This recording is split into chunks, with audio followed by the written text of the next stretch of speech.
Good evening. I'm going to go ahead and call the select board meeting for the town of Essex for Monday, October 7th, 2024 to order. As you know, I am remote. I am not feeling well. I'm keeping my germs to myself. However, that does make facilitation of a meeting where most are in person a little difficult.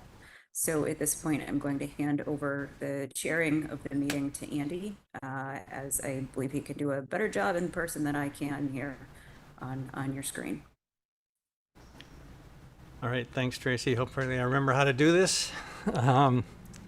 Okay, first thing on the agenda is agenda additions or changes. Are there changes from staff? Staff has a couple of items to request. We'd ask that 5D, the consider approval of drinking water state revolving fund application for the 40th and Allen water line replacement design project, be moved to business. We noticed a couple things on the application form that we'd like to switch, so we can talk through that at business. The other one is 6G, the consider approval of grant application to the Catalyst program. We found out that we need to have the select board pass a resolution if we're going to adopt and apply for that. So that's in front of you as well. Also in front of you is a printout of the charter proposed amendments. No changes to the agenda. I just want to make note that that's in front of you. Okay, thanks, Greg. Any changes or additions from board members? None. No. Okay. All right. So we have some proposed changes. Anybody want to make the motion? Make the motion, we accept the changes to the agenda? Is there a second? Second. Any further discussion? Okay, so all those in favor of accepting the proposed agenda changes, which are to move the item 5D into business and to add a resolution to item 6G, please signify your approval by saying aye. Aye. Aye. Aye. Opposed, say nay. The motion passes 4-0. We have an agenda. Let's move on to public to be heard. Public to be heard is a time in the agenda where those attending the meeting can speak to the select board on town business that's not on the agenda. If you'd like to speak during public to be heard, you can raise your hand in the room or use the raise hand feature in the Zoom application, which if you move your cursor down to the bottom of your screen, the reactions button will appear, and if you click on that, it will offer you the opportunity to raise your hand. So I did see at least one hand in the room. David, I saw your hand first, so come on up. Introduce yourself and have your say.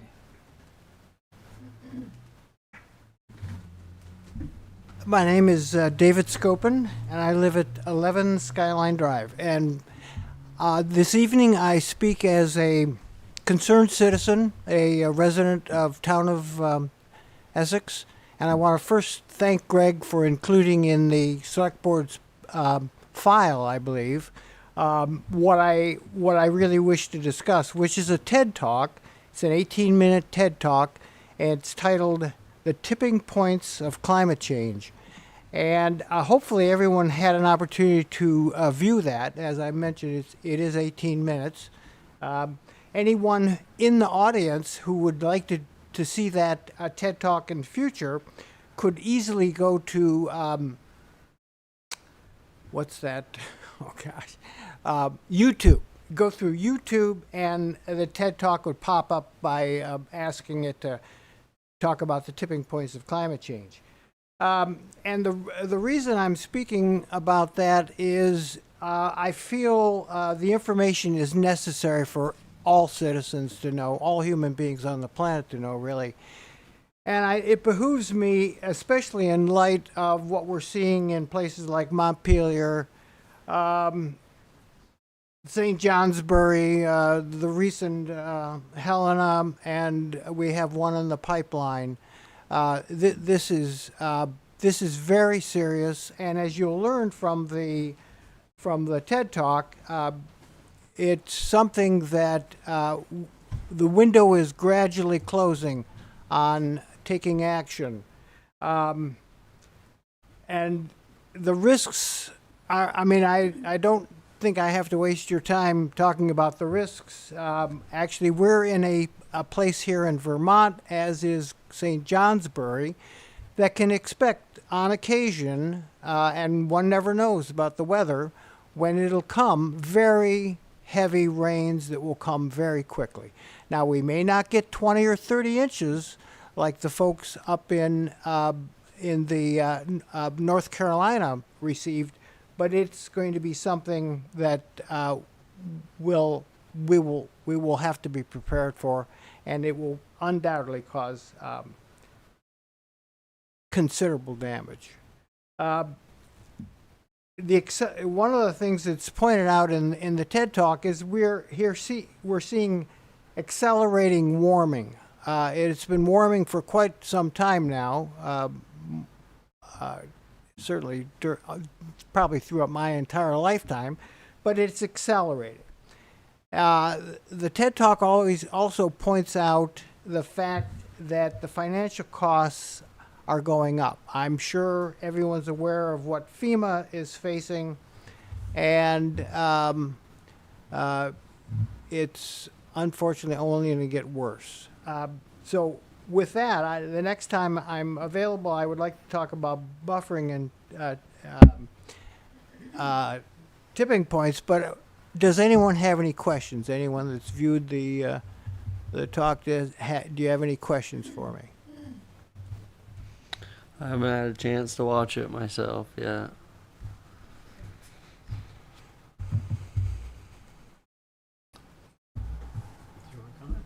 Yeah, if I may, David, I thank you for sending that and sharing it. It is in the packet. I'd asked you when you sent it in, are you looking for action from the select board at this point, or just information and discussion? Well, I think what we first need to do is establish an understanding among ourselves, and I would hope that everyone in the room would be a part of this discussion, because I think it's something that needs to be discussed. We need to know where we stand on it, because what's being asked for is exceedingly serious. I mean, and without an understanding that we're, and I don't know if I need to elaborate right now, but when Johan Rockstrom speaks of this, when he talks about the window closing, what he's talking about, and he discusses it later in the TED Talk, is that you're going to have a situation where you're going to have a 2 to 3 plus elevation in annual temperatures worldwide in centigrade, and you're going to have sea level rise, and seeing how we all know that a very large quantity of human beings are concentrated on areas that will then be underwater. I can't imagine what it would be like to try to say to the folks of Boston, come on up, we got a place for you. I know the water's getting pretty deep as the ocean rises. So if I haven't, I think if you see the TED Talk, you will pick up, and these are, scientists have a tendency to be very careful. They don't want to go ahead and say something that's beyond what they're certain about. And that's one of the reasons they're saying, we underestimated. We didn't expect things to progress as quickly as they are. They're progressing more rapidly than they expected. And the window is gradually closing. He talks about the light. We still have a little light at the end of the tunnel. To get to it, since we've waited a little bit too long, to get to it is going to require a very steep slope. And what he means by that is we're really going to have to get our act together. We're really going to have to address the amount of CO2 we're putting into the atmosphere. And even with that, he further enumerates the fact that we're still going to have Helena's and whoever else is going to come along worldwide, fires, droughts. If you think about a drought and you have possibly, 2 million people who are affected by food shortages, or if you have 100 million people, or if you have 1 billion people, this presents a real problem. So am I talking about something that could be a catastrophic, life-changing? I am. And so but without all of us saying to ourselves, and trust me, I do not wish anyone to have to suffer through what I've gone through the last 5 years, because I've known about this a lot longer than that, but in the last 5 years, things accelerated. And I look at my grandchildren, I've got 4 of them. The oldest one is 3, and the others are younger than that.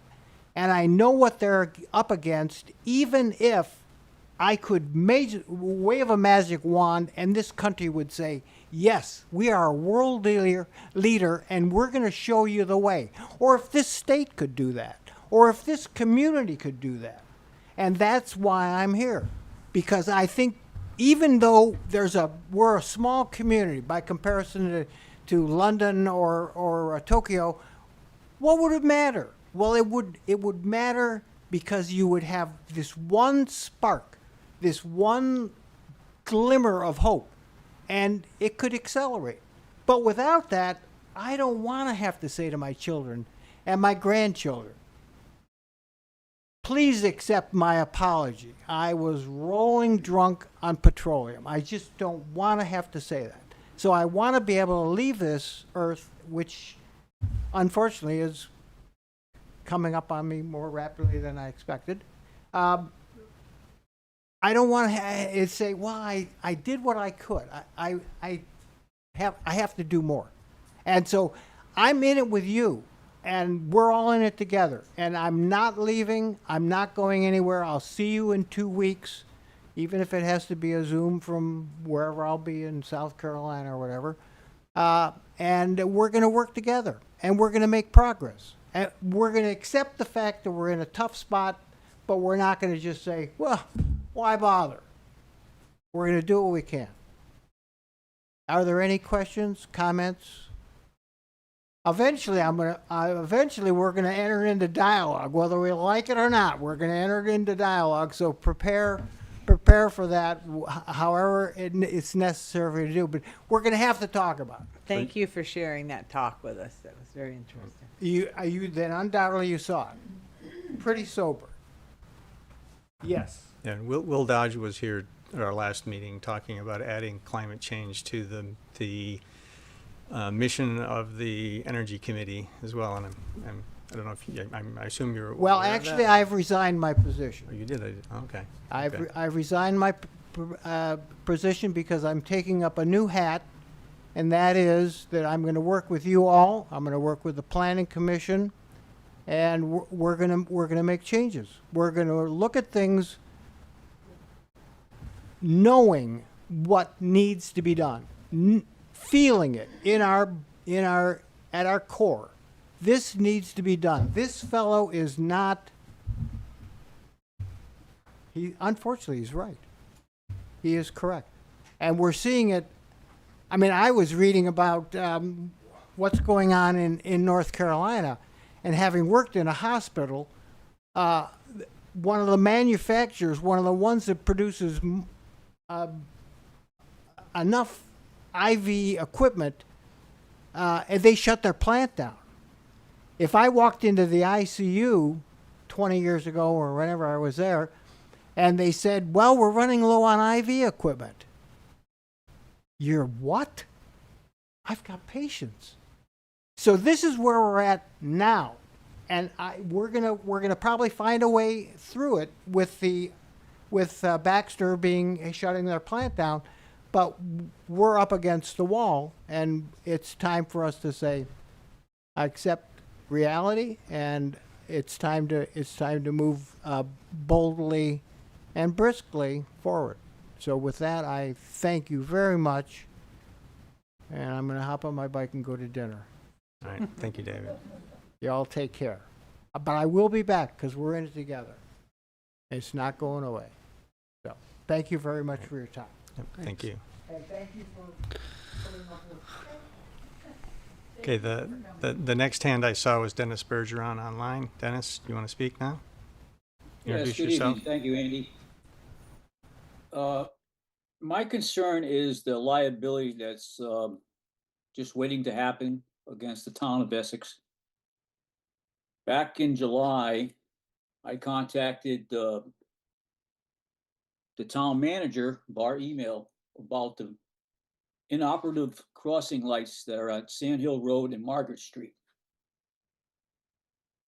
I stopped in I stopped into the town clerk's office to see if he was in back on the 27th, I believe, or Friday the 26th, because I was renewing my permit for Indian Brook.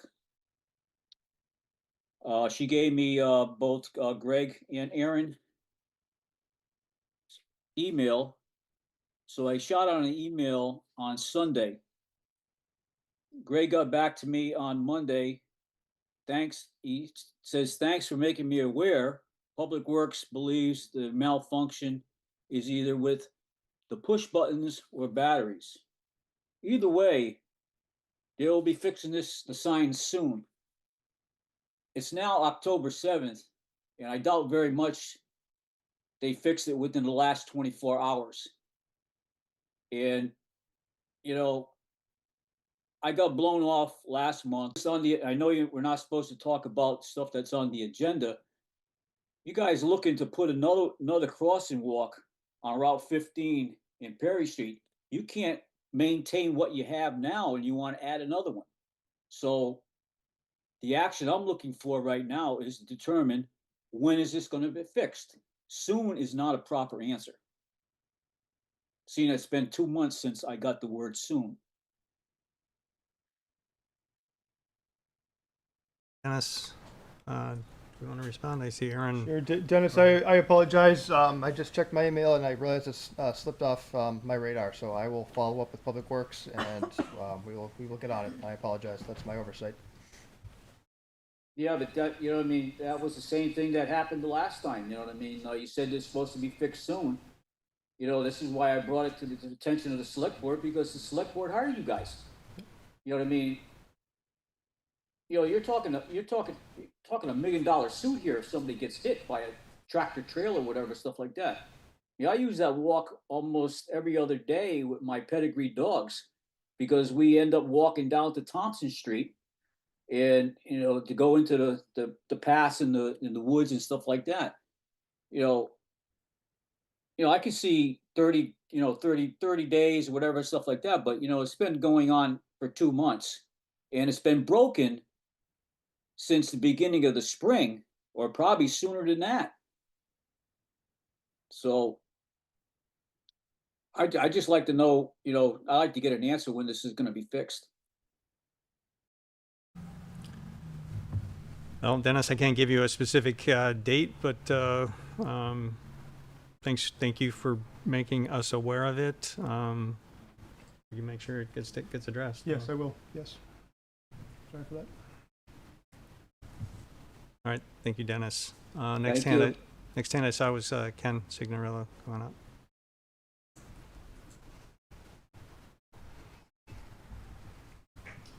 Hi, Ken Signorello. Good evening.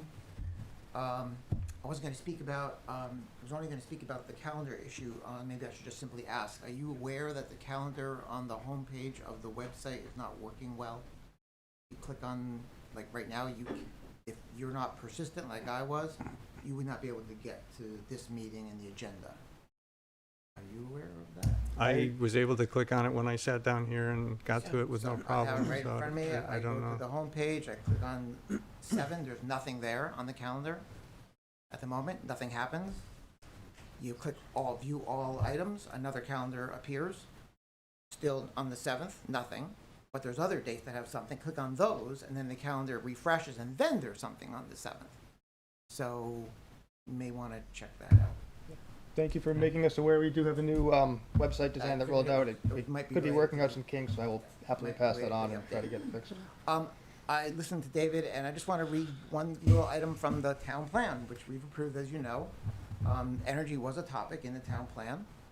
And one small paragraph, topics related to energy conservation, climate change, and resiliency were important topics to the participants of the town plan visioning sessions. The key concepts are shown in the word cloud. 3 top items. Regulations, so that would relate to our zoning regulations, which we are currently updating. Green incentives, also potentially in our zoning regulations. And resiliency. So David is just echoing really what's in the town plan, and I think that we just need to actually execute as the voters have asked. That's it. Thanks. Thank you. Betsy? Thank you. My name is Betsy Dunn. And Tracy, I'm glad you were able to attend even though you aren't with us and you're working hard at getting better. First thing I want to say is I went to the Saturday meeting about the prison. That is a potential for us, and I'm all in favor. I think that my questions are relieved, and when I was first told that they were going to come here, I think it is a great idea.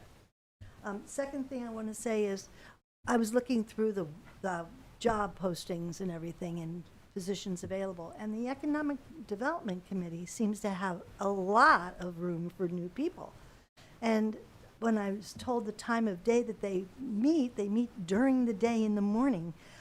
A person who is working can't get into that.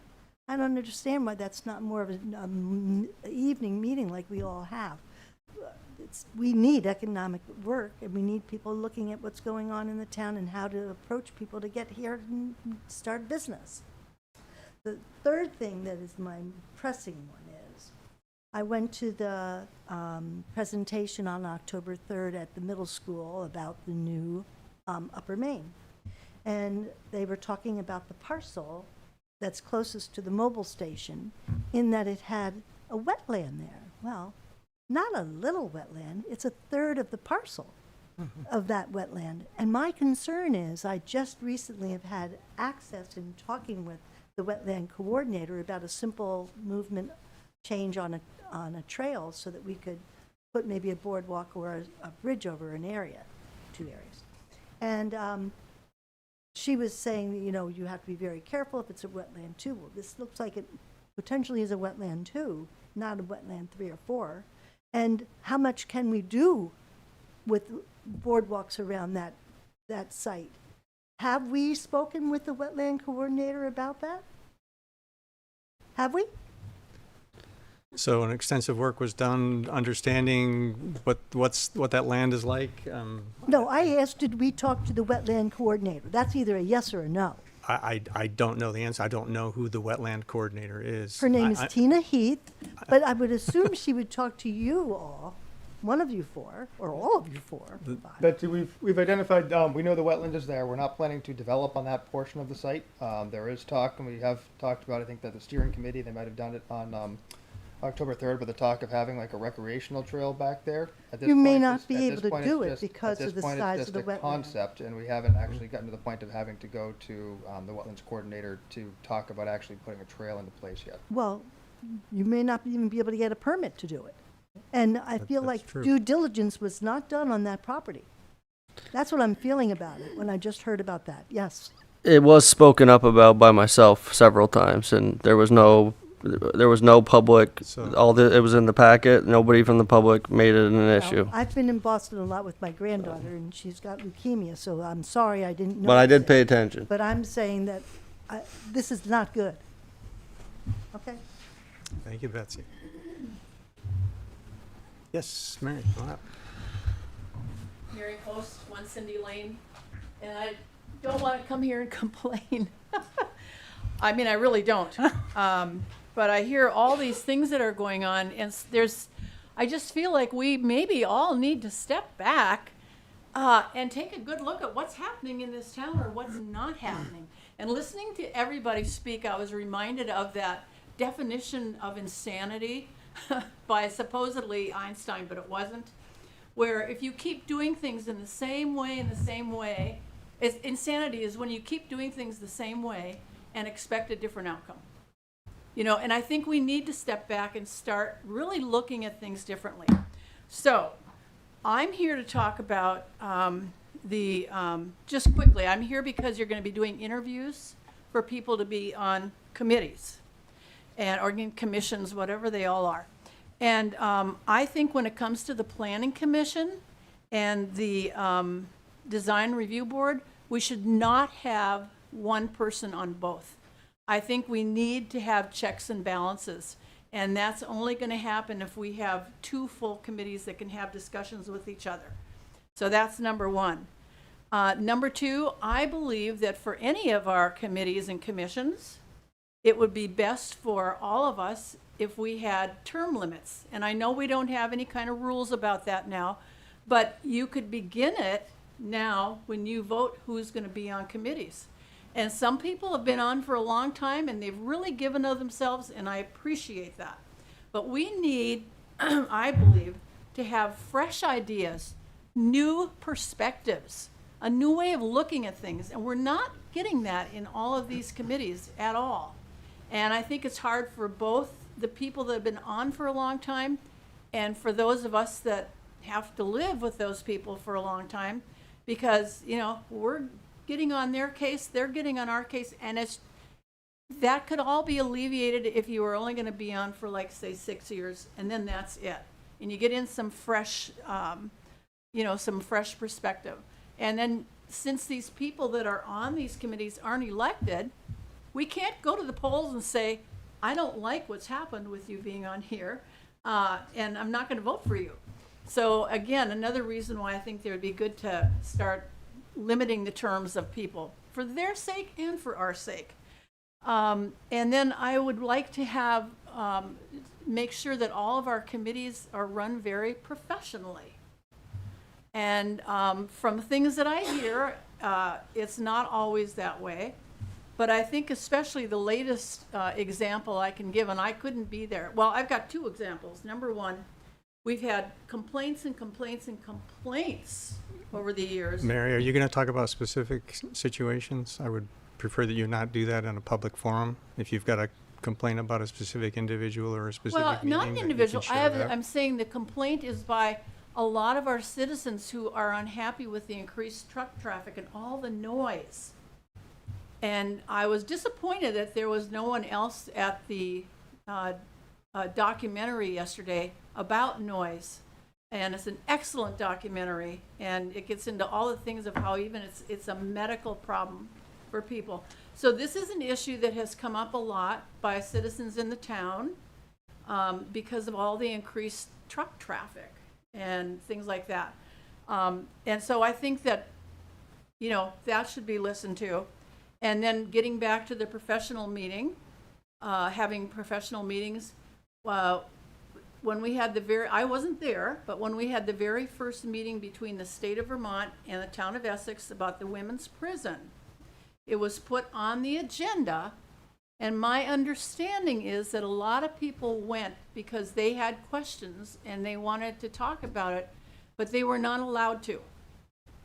A single person made the decision not to do that. And I think that that is not a professional way to run a meeting. So that's it. Thank you very much. So to respond a little bit, I don't know how the agenda item was worded. If it's just said presentation, then there's no discussion.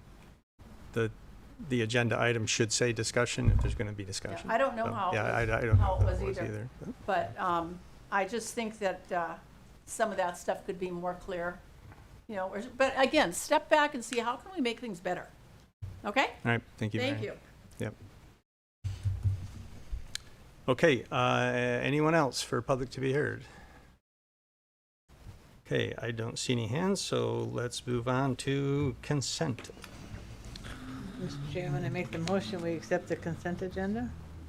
Thank you, Don. Is there a second? Second. Thank you, Ethan. Any discussion? I guess we don't discuss consent. Otherwise, yeah. Okay, all those in favor of approving consent, please say aye. Aye. Aye. Aye. Opposed, say nay.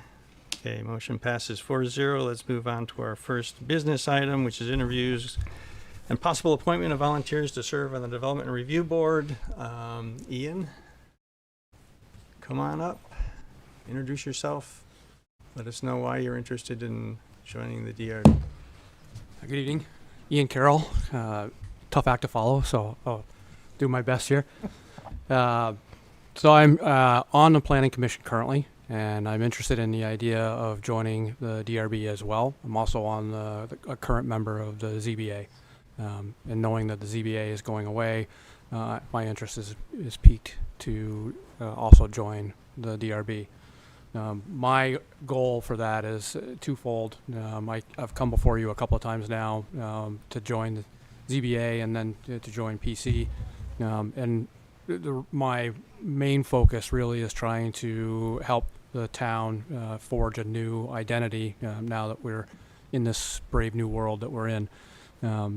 Planning Commission has been excellent, and I foresee going forward the Planning Commission working on actual planning rather than more development review will be of great value. And I do find that there's also a great amount of value doing both roles, so I can see what the town is understanding what the town is projecting and what they're looking to do for goals, but then also implementing that in the developmental review as we review projects that are coming before us, making sure that it's within the town's overall foresight, I think is really something that's been important. I'm looking forward to the idea of being on both, but certainly happy to answer any questions. All right, thank you, Ian. Any questions? I'll start. Go ahead. All right, I'm gonna ask the same question that I asked for the last interview because we had the similar interest in both boards. Yep. And I'm gonna give the disclaimer this time because I didn't do a good job last time. But the select board has not taken a position or discussion on this yet. But if it arose, would you be more interested in planning or development review? Sure, it's a great question. If I were forced to choose between one or the other, then I would probably say the Planning Commission would be ideal. Okay. I'd like the opportunity to be on both, but if I had to pick one, the Planning Commission is probably my first thought. Yeah, like I said, we haven't talked Understood. about that yet, Yep. but I asked the question because if it ever arises, then we're just trying to figure that we have. Yep, But makes perfect sense. we're 7 on the DRB still? 7 on the Correct. DRB, that's the statute, okay. So, I normally ask this of new people who haven't been on our committee yet, but you've served on several committees now. How do you handle opposition? Opposition is if there's somebody that's coming through with factual opposition towards in their presentation, then you have to listen to where they're coming from and what they're citing. Is it in line with what the regulations are? Is it in line with what the town plans are? There are multiple points of view on everything. It's important to make sure that you listen to all points of view. And if there becomes a disagreement, it's really down to the rule of law or the regulation that you need to follow. And until the regulation changes, then if it were necessary, if it was somebody that was unhappy with a regulation, that regulation has to get changed before you can accommodate what their opinion is. But listening and being open-minded about it all is certainly important. Thank you. Yep. I don't have a lot of questions. I feel I've spent a lot of time talking to this show. I apologize. I wasn't able to come the last meeting. I hurt my back the day before, and I was stuck laying in bed, so I wasn't here with everybody else. All right, so Ian, if there was a regulation that a development application was, it was relevant to that application, and there was some concern about interpretation of that regulation, how would you handle dealing with that? Yeah, it would really be in discussion. I think if there's something that everyone's having a hard time interpreting, then it's conversations with the other commissioners during the course of the meeting. When there's time allowed for that, and if we need to, if we can't come to an agreement, then there needs to be a continuance so that we can come to get the answers that we're looking for and come to one mind. Generally speaking, that's how I've seen it gone before, and I would expect it would go going forward. All right, thank you. Tracy, did you want to ask a question? You want me to ask yours? Sure, I'll go ahead and ask. Ian, good to see you. Yeah. quick question is, what role do you think the public should or could play as it relates to development review? That's a great question. I was expecting something different from you. I've heard before.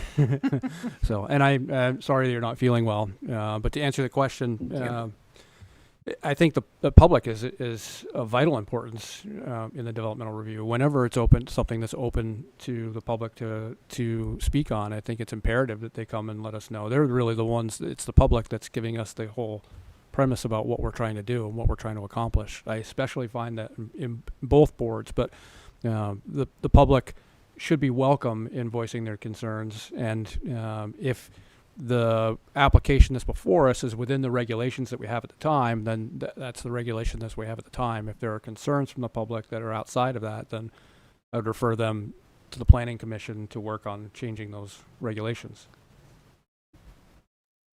Thank you. Yep. All right, then the other question that Tracy would normally ask is, do you have any questions for the select board? Yeah, that was the one. No, I don't think so. I think, I've been here before, and I think I have a pretty good understanding about both the Planning Commission and the DRB and what the DRB is going to do going forward. So I'm interested in hearing how this will go. Okay, all right, thank you. So we may choose to go into executive session later to have a discussion about appointments. If we come to a decision this evening, it may be later in the day. Then, right, yeah. If you're still here, great. If not, somebody from the manager's office will reach out to you. Great. If a decision's been made. Great, So, thank you. Appreciate thank it. you for Thanks for taking the opportunity. time out. Yep. All right, and Trevor Williams, come on up. Another one we've seen a lot of lately. Yes. Hi, everybody. Well, yeah, my name is Trevor Williams, and I'm currently on the planning board. I've been on it since, I guess, July 1, 2023, and I guess I have a couple more years to go on that. And I spent a year on the zoning board as well. And I'm interested in being on the design review board as well as the planning board. I have a lot of experience in civil engineering. I'm an emeritus professor of civil engineering at Rutgers University, and my areas of expertise are traffic engineering, transportation engineering. I have to look at my list here. Transportation engineering, construction management, and railroad engineering, actually. So I've taught and done research in all those areas. And I also have 4 years of professional experience with transportation engineering consulting firms. So I think that the design review board and the planning board are both very important. And I want to be on the design review board because, I guess I've spent my life in civil engineering, and I think I can add something technically. And I want Essex to be a good place and not, grow willy-nilly. I want it to grow in a planned fashion and, not see a lot of development. To see that development goes ahead, that it follows all the laws, and that it's not, sort of willy-nilly. I spent a lot of many years in New Jersey, and it seems like there's strip malls everywhere in New Jersey. And I don't think we want to end up like that. And so I see there's a lot of traffic in Essex, and it seems to be growing, and certainly it's a concern. And the idea that we could do things for the environment and mass transit, reduce the cars. I'm very interested in promoting all those different things, and so that's basically my reasons. All right, thank you. Any questions? All right, I'll go first. Can you tell me I don't know if I want to say an experience, but a meeting or like you know, when you guys were going through regs or a review. Can you just tell me a memorable event where you feel like you made an impact? Yes. There's, without, I don't want to name names, but there's recently been some things have come to the planning board for, you know, housing developments where people are trying to get exemptions for the rules and the planning rules about slopes. People want to have slopes in these developments that are greater than 20%. And from what I understand, my training and different things, that's too steep, you know, to allow in a development. What has happened is all the flat land has been developed on, and now people are looking to develop on places where it's hilly. But you just can't, that's too steep. There'll be erosion and bad environmental effects. And so I feel like contribution is that I voted against, you know, giving exemptions for this this sort of thing. And, you know, those regulations are very rational and good, and, you know, they should be upheld. Thank you. Thank you. So how do you handle when people are opposed to what you're in favor of? Well, I think, well, there's two things. There's developers come and they want to do things, and you could possibly see it as cutting corners. And so I don't think, even though they don't like it, that they want to approve some developments that don't, you know, I don't want to give a lot of exemptions and free passes for things that should be addressed properly. And so I have no trouble, you know, voting against things when developers come. But I also think when people are upset about different developments, I think it's really good that people come and give their opinions. And I know there's certainly things that I've been on where people came and gave their opinions, and it changed my mind. I was on the zoning board, and people came, someone wanted to get an exemption, and people came and the adjoining landowners, and they made really good points. And I could see that that giving the exemption wasn't the right thing to do. And so I think, you know, public participation is fantastic. Thank you. All right, so in a case where a developer comes with an application, I asked the same question to Ian about if there's some ambiguity in the meaning of a regulation, how would you deal with that? Yeah, I would also say, you know, it's the type of thing that could be, what's the word for it? Not postponed, but continued, I think, is how I say it on the planning board. I think, and I think it needs to go to the professional staff to clear up the ambiguity before anybody votes on anything. And I think that the town's planning people, the professional people, do a fantastic job. And but if there's ambiguity, you know, I think we just have to be very careful, because, you know, don't want a lot of unintended consequences for some things. All right, thank you. Tracy? And Trevor, thank you. You already answered the question that I was going to ask about the role of the public input. Trevor, do you have any questions for us? I don't. Okay. Again, we will possibly go into executive session later, have a discussion about appointments, and someone will let you know if we come to a decision. Okay, thank you. Or you can stick around until who knows when. All right. Thanks very much. Yep, take care. All right, let's move on to our next business item, discussion with the Housing Commission. So as part of the select board wanting to improve communications with our committees and commissions,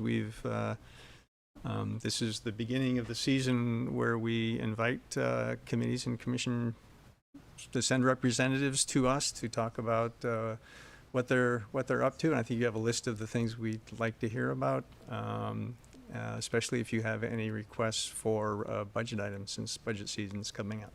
And so. Great. I will touch on things, and please just remind me if I don't address a prompt, because it was quite the list of questions. Right. So great to be with you all. Anna Brulette. I'm the chair of the Essex Housing Commission. I've been on the commission since May, when you all appointed me. We are really just getting our feet under us, hence me being the chair and being one of the newer members of the commission. So we are happy to have a quorum. We have a strong now foundation of members who are regularly attending and engaged in meetings, which feels like a win to celebrate. In terms of our work plan, we have a couple of priorities I'll highlight. First on our kind of list is a goal around reviewing data related to housing needs and housing supply in our area. Really focusing on Essex when that kind of specific data is available, but just kind of doing an update to existing data and an inventory of what's out there to get our kind of hands around the issue. We also are prioritizing right now some work around developing a website, a site to live on the Essex Town webpage around housing resources, both for current residents of Essex, as well as future hopeful residents of Essex. Things related to housing affordability, things related to weatherization, all sorts of resources. So we're currently kind of working, our members are working to vet that website layout and design and content.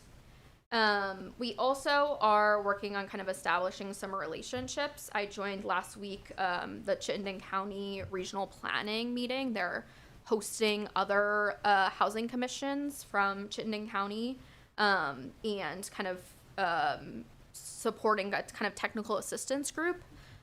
So we are working on establishing that relationship, knowing that they are working to create targets for each community in Chittenden County around the number of housing units that we are expected as a municipality to support in terms of the housing crisis and adding units, which we know is needed. So we're working on both our relationship with CCRP as well as trying to develop some relationships with other housing commissions to understand kind of what the levers of change are that we have, knowing it's kind of a unique role.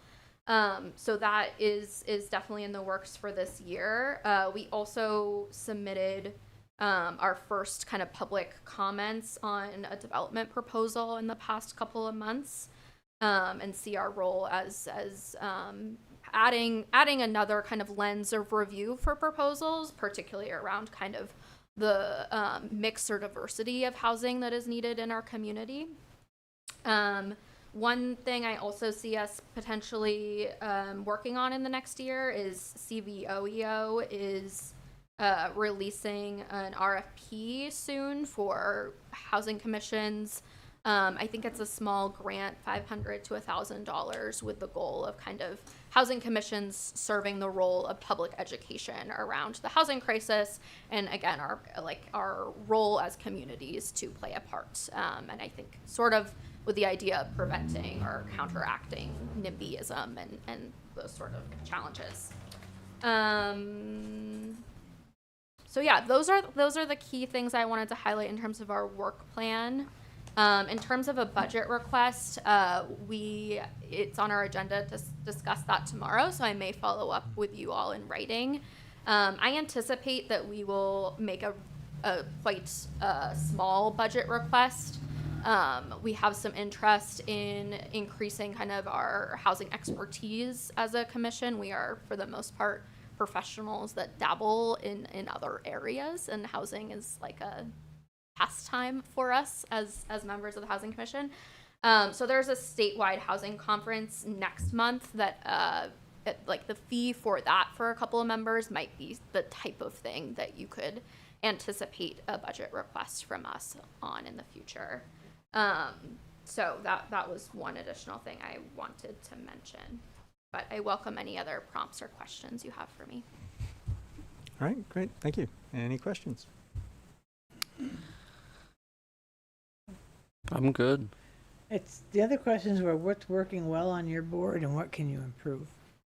Sure. Again, as I shared, we are having meetings and having good engagement and participation. I think one of our challenges is the amount of work that I just named and figuring out how to collaborate outside of meeting times has been a little bit of a challenge while wanting to respect public meeting laws. So we're kind of navigating that, as I imagine many commissions and boards do. I think we also, we have a couple of really engaged members. I would say there might be a chance that you see us coming to you with the need for a new appointment or two as people kind of shuffle in and out based on their capacity. But yeah, so far I think we're doing well and kind of getting our feet under us with some new members and some new priorities identified. Thank you. Oh, thanks. Good. Tracy, anything? Yeah, understanding that there has been some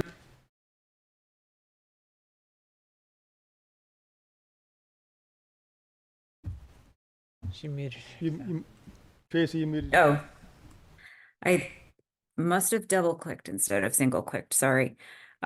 So in previous years, understanding that the membership of the commission has changed a bit, and that's likely impacting. I don't want to be as blunt as say progress, because you're obviously making progress, but with change of members, obviously there is a bit of a learning curve, but prior commissions were investigating things such as inclusionary zoning, potential establishment, or a request to establish a housing trust fund. Are those still on the agenda for the committee? They are. I think those are more medium or long-term priorities at this point. There are other housing commissions, again, in the region that have prioritized similar things. I think the things I just named feel more like accessible for us at the moment, and thanks to staff support, we've been focusing on kind of low-hanging fruit and some small wins that we can have as a commission before taking on some of those bigger bodies of work. But those are certainly still kind of on that longer term list of priorities. Great, thank you. Yeah, early wins are very important. Did you want another? No, I'm good. Oh, okay. Any questions or comments from the public? Don't see any hands in the room. I don't see any. Ethan, Can I just make a comment? I just want to say that thank you for bringing us this information, and also for serving, and share your thanks to the other committee members, because about this time last year it was hard to have a quorum every month. So this is a huge improvement, and I feel for you for saying that you feel like you've only made small success, but this is a huge success in the future of the town, and it's an important role that you guys are playing. So I wanted to thank you. Thanks so much. All right, great. Yeah, and thank you. And don't wait for the next time for us to invite you if you have something to come to us with. Or ask of us. Yeah. Thanks. Yep. Right. Okay, now let's move on to next item, agenda item, which is consider request for crosswalk on Jericho Road, Route 15 near Perry Drive. I have my hand up though, Andy, sorry. Sorry, Lorraine, I guess I missed that. Go ahead, Lorraine. So just a quick question for the housing. One of the concerns that I have is that I see the housing stock being purchased that are residential homes and turned into rentals. And I'm concerned about what that's doing to our local economy in terms of being able to have employees live here and afford to live here. And I'm wondering, as the Housing Commission is looking at a healthy percentage of rentals, compared to ownership, because certainly in the studies that I've done, ownership helps stabilize local economies, helps keep families there, helps people go into school, so on and so forth. So just wondering if that was one of the things on their list or one of their concerns, or if they were even aware that's what's happening. Thanks. So Anna, do you want to respond to that? Sure. Thank you for the question. I think that will certainly be part of our data review that I mentioned as a priority. I think that getting specific data on that for the town of Essex will be rather challenging, to be transparent with you all. But it's certainly something that we could look into. I also see kind of your point around the health of certain breakdowns in terms of ownership versus rentals as a best practice is something that we would consider in terms of the like public education initiative that I mentioned, us potentially putting in a bid for the CVOEO grant. So. And I do believe that short-term rentals are supposed to register with the town, but Short-term, yes. it's difficult to force people to do that, because if they don't, you don't know. You may not necessarily know that they're doing it. So yeah, it's a difficult enforcement. If we hear about it, we look into it, our zoning Yeah. administrator does, but yeah, we have to, either people have to approach us or we, Yeah, the owner, yeah. or we have to hear from a complaint, basically. So there is data, but it may not be complete. Yeah. Right. All right. Thanks for the question, Lorraine. Thank you, Anna. Okay.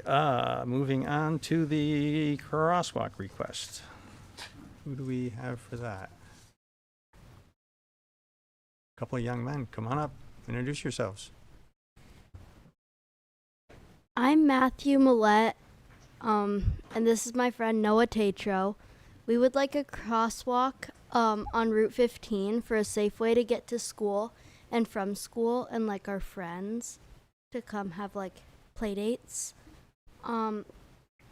Me and my friends bike and walk to school, and a lot of people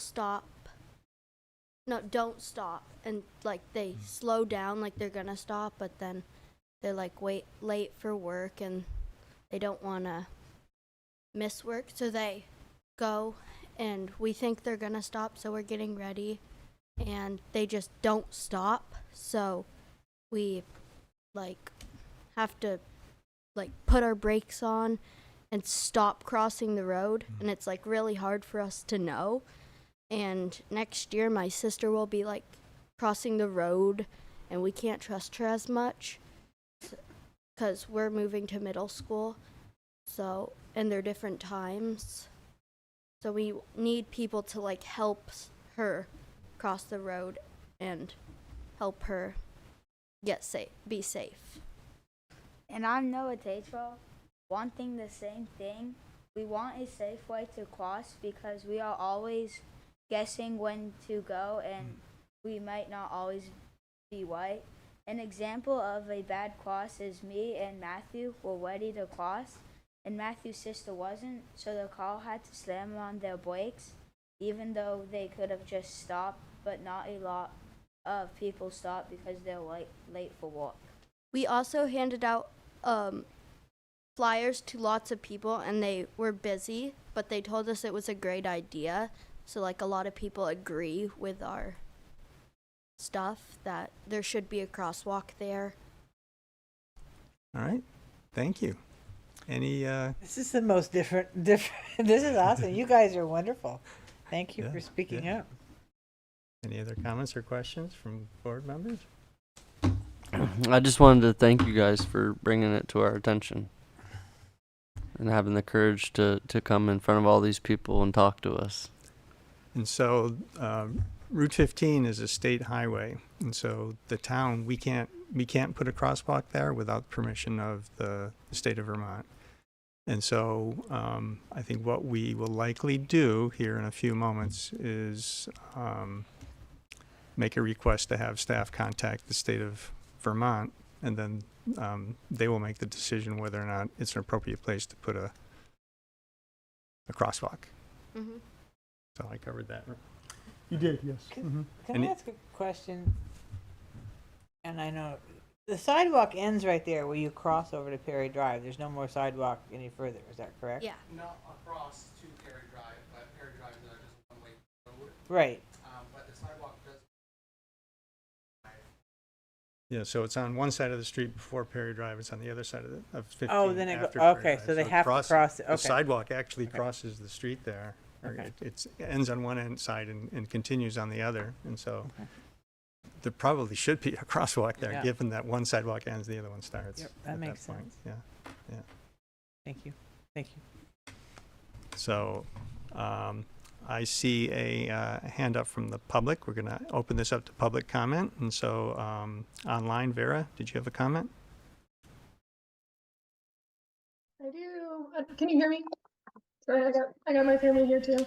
I was not home when the young men brought the flyers by, but I do appreciate it. And I had this meeting on my calendar already because I saw it in Front Porch Forum. So my youngest, this kid, that kid, we're all backwards here.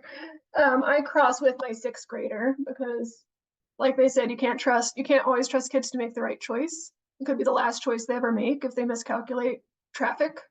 As non-drivers, I can't expect her to calculate, cars going both ways at dusk and at dawn. It's a mess. So I think a crosswalk's very, very much needed there. And I don't see other parents crossing with their kids, and I don't know what choices those kids are making. They're doing the best they can, but I think it's pretty urgent. I actually emailed maybe not the exact right person back in March about this. They were very responsive, gave a very comprehensive response, said that it was a state highway. And I didn't reply and it just got left there. But that person did let me know they're putting a light in at Sand Hill in 2 years. So I think that'll help a little bit, but really between Perry and Sand Hill, I'm gonna pick Perry every single time because Sand Hill's on a blind curve. Most times of the year in the morning, there's people driving straight into the sun. I drive more than I walk. So, as a driver, I'm sympathetic to other drivers who really, with or without a crosswalk, with or without a traffic light, they're dealing with a lot on that blind curve with the sun right in their eyes. So I think it would help having one at Perry as well, even with Sand Hill being addressed. Okay, thank you. Lorraine? Thank you. Well, so wonderful to hear voices of the young making requests. That was just fantastic. I thank all the families and the young men for coming forward. That's very cool.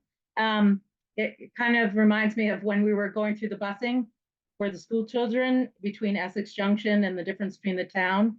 And I remember there was an older gentleman who was interviewed, I think, on CAX about it. And the older gentleman said none of the kids walk. And that kind of felt like the chicken and the egg. The kids want to walk, the kids want to ride their bikes. It's trending more and more.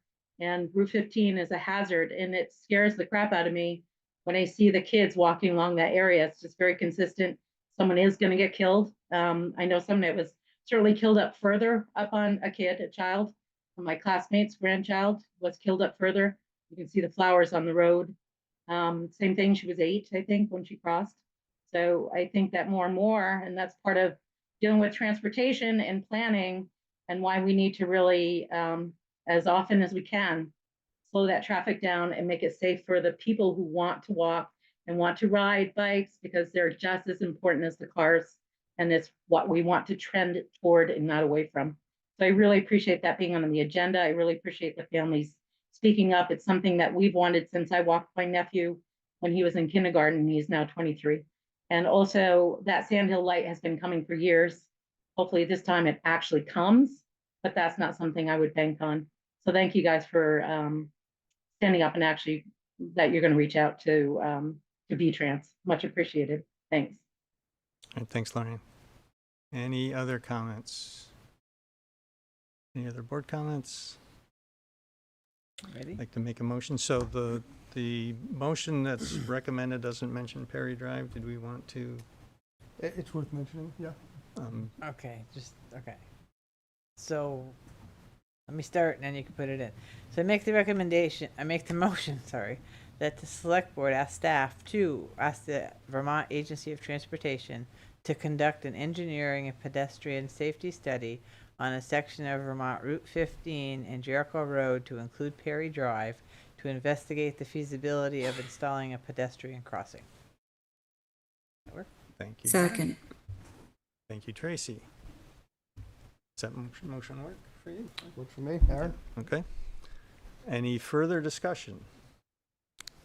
Thanks again for stepping up and having your voices heard. You guys are awesome. Yes, it's perfect thing to do. So, Are you gonna vote? yes, Just having comments, making discussion. I do want to though say that we will ask the state of Vermont, and they will make the decision. And so they may decide that since they're going to put in a traffic light in at the end of Sand Hill Road, and very likely put pedestrian crossing in there, that may be the decision they make. Just cautioning you that we're going to ask, but we may not get what we ask for. So, okay. So all those in favor of asking staff to move forward with this, please say aye. Aye. Opposed, say nay. Okay, motion passes 4-0, and we'll let you know how it goes. Thank you. Yep, thank you. Well done, thank you. Yeah, well done. Follow up. If they do get denied the crosswalk, Sorry, just for the sake of folks on Zoom, if you could come up to them. Come closer to the microphone and state your name. So. I'm Michael Millette. This is my son Matthew. I was just looking to get clarity of what happens if it is denied. Do you guys get notified, and do you guys put it out like in the minutes? I know I emailed with Greg here. I didn't know if he would be able to just email me if it does get denied, so that we could take it up with the state level. How will that work? Sure, you're reminding me that maybe we've forgotten to do this sometimes, but we would typically put the response in a select board packet in the reading file. That way it becomes public, and I can certainly try to make a note to reach out to you, and feel free to check in if you haven't heard anything. And in a few weeks, it probably takes a month or so at least, but if you haven't heard anything, please reach out and give me a reminder if need be. Okay, thank you so much. He's a very busy man. So, yes. All right, thank you. Okay, let's move on to, so Greg, we didn't, yes, good job, guys. We didn't explicitly put the drinking water revolving fund application in a specific location. Is there a preference? Probably after 6G, I think would work. G, Second to okay. last item. Okay. So let's move on then to the consider approval of lead service line replacement plan. Oh, He even bring Dennis, I he didn't. even brings show and tell. I didn't want to disappoint you by showing up without paper and a sample, so I figured that was important. So I remember you showed up one time with a container full of very, very silty water. Yeah. You This just brought kinda it as a follows in the demonstration. You same said track. it wasn't really from the sewer. It was You just can slide her around and talk about it, but just. Oh, thanks, Dennis. It's a 120-year-old piece of service equipment that went to what was Pearly Hall at St. Mike's and used to be enlisted barracks. And it's interesting, if you look inside, it's cast iron, and you'll see the tuberculation inside. And I'll get to that later when we talk about it. Yes. And it won't be long. Okay. Sure. Hello, good evening. I'm Annie with Public Works, and this is our intern Dennis. So we're here to discuss the lead service line inventory, and the issue is whether the select board will accept the service line inventory as prepared by staff, and whether the select board will approve and sign the lead service line replacement plan.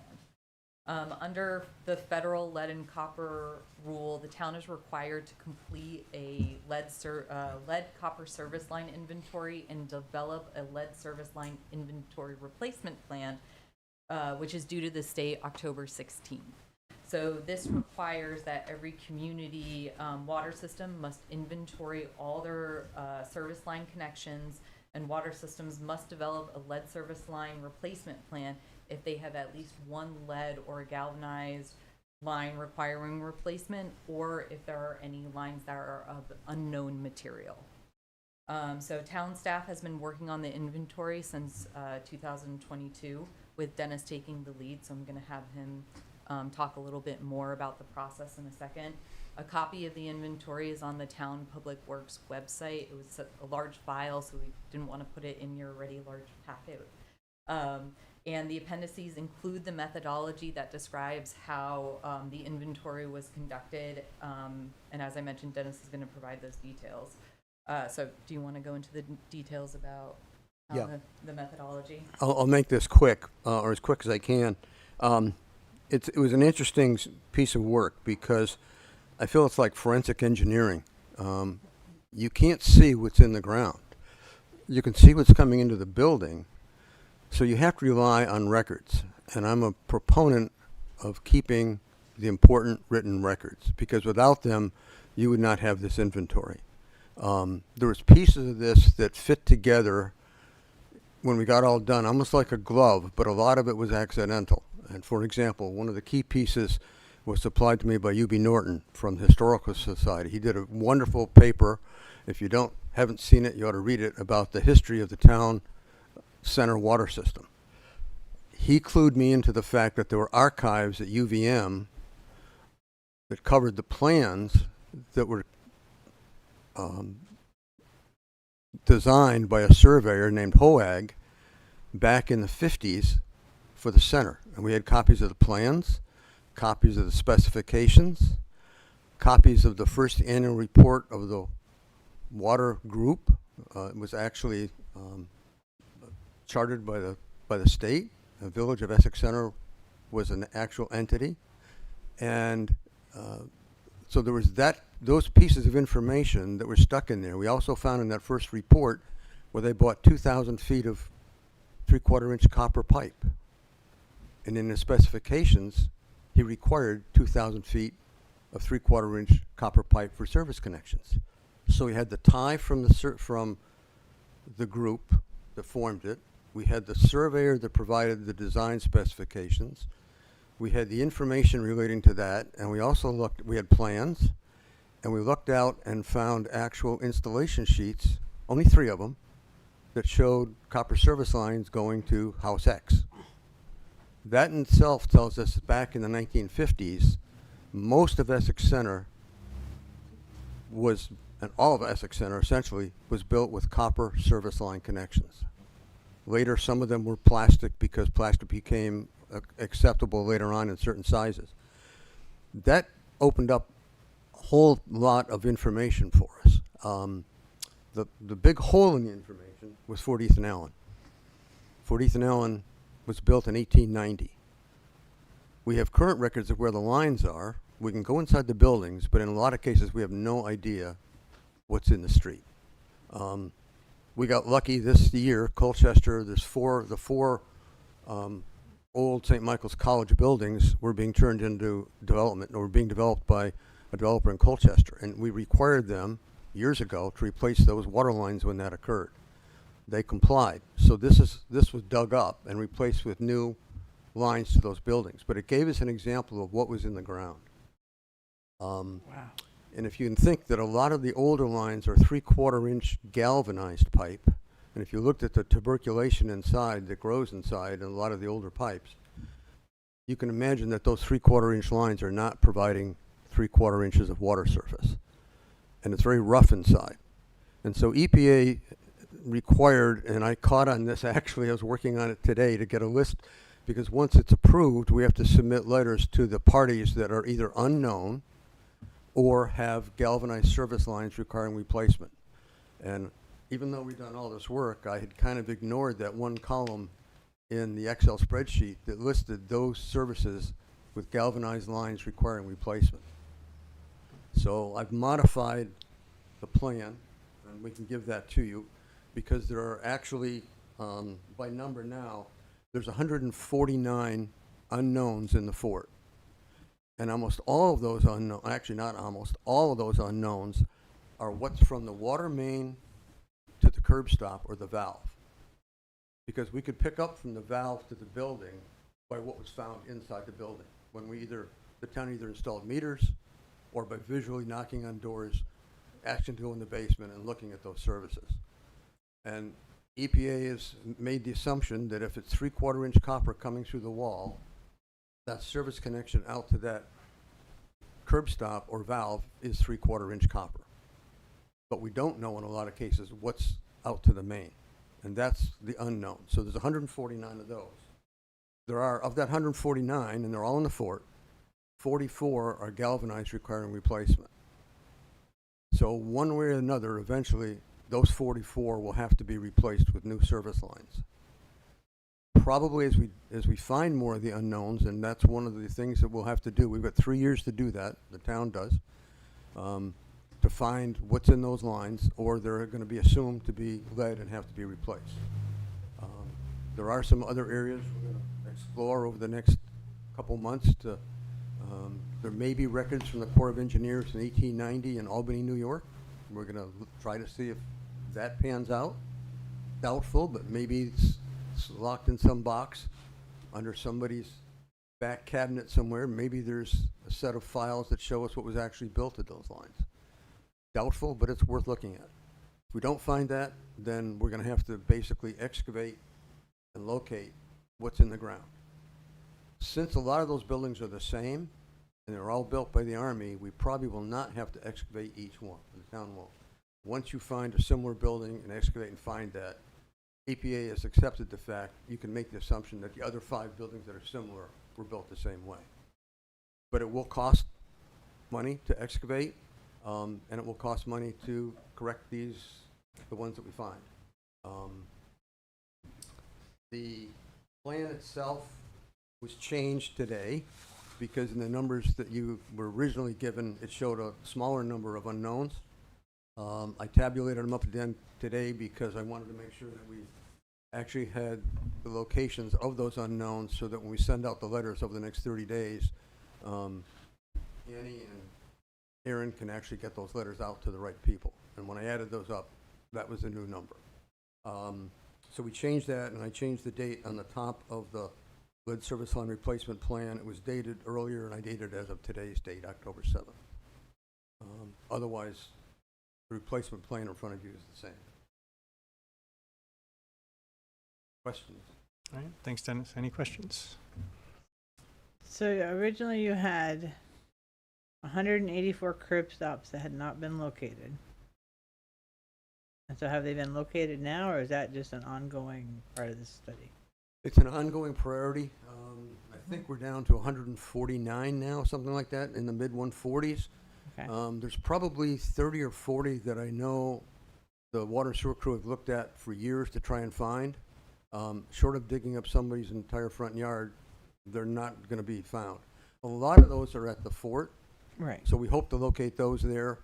And we included on the list in the Excel spreadsheet all the new housing that's coming on board this year. So we've not located those yet in the field until they actually get built. But we wanted to get ahead of the game because this has to be done and continued. It's not a one-time process. Right. Mm-hmm. So if we could get all those in this year, we'll do that. So a number of those, I think there's about 30 some in there that we'll find once we go out with the developer and locate the curb stops that are being built now. And are there any other areas of concern other than the fort? No. I'm thoroughly convinced, having when we replaced meters, or when the town replaced meters, and when Aaron did that starting about 2010, we have all the inspection sheets that were done by the people who replaced the meters. We have all the earlier historical information. We know that after certain dates, when the town actually adopted the water system and then became part of Champlain Water District, that predates the federal date requiring copper on copper lines. So anything that was built after those dates are also, we know exactly what was put in the ground. So it was more trying to determine what was put in the ground in the 50s. Some of the dates for when we may have houses connected are probably not exact dates. We operated a lot off the Planning Commission documents where if there was a final approval for the building, an occupancy permit, dates were listed in an occupancy permit.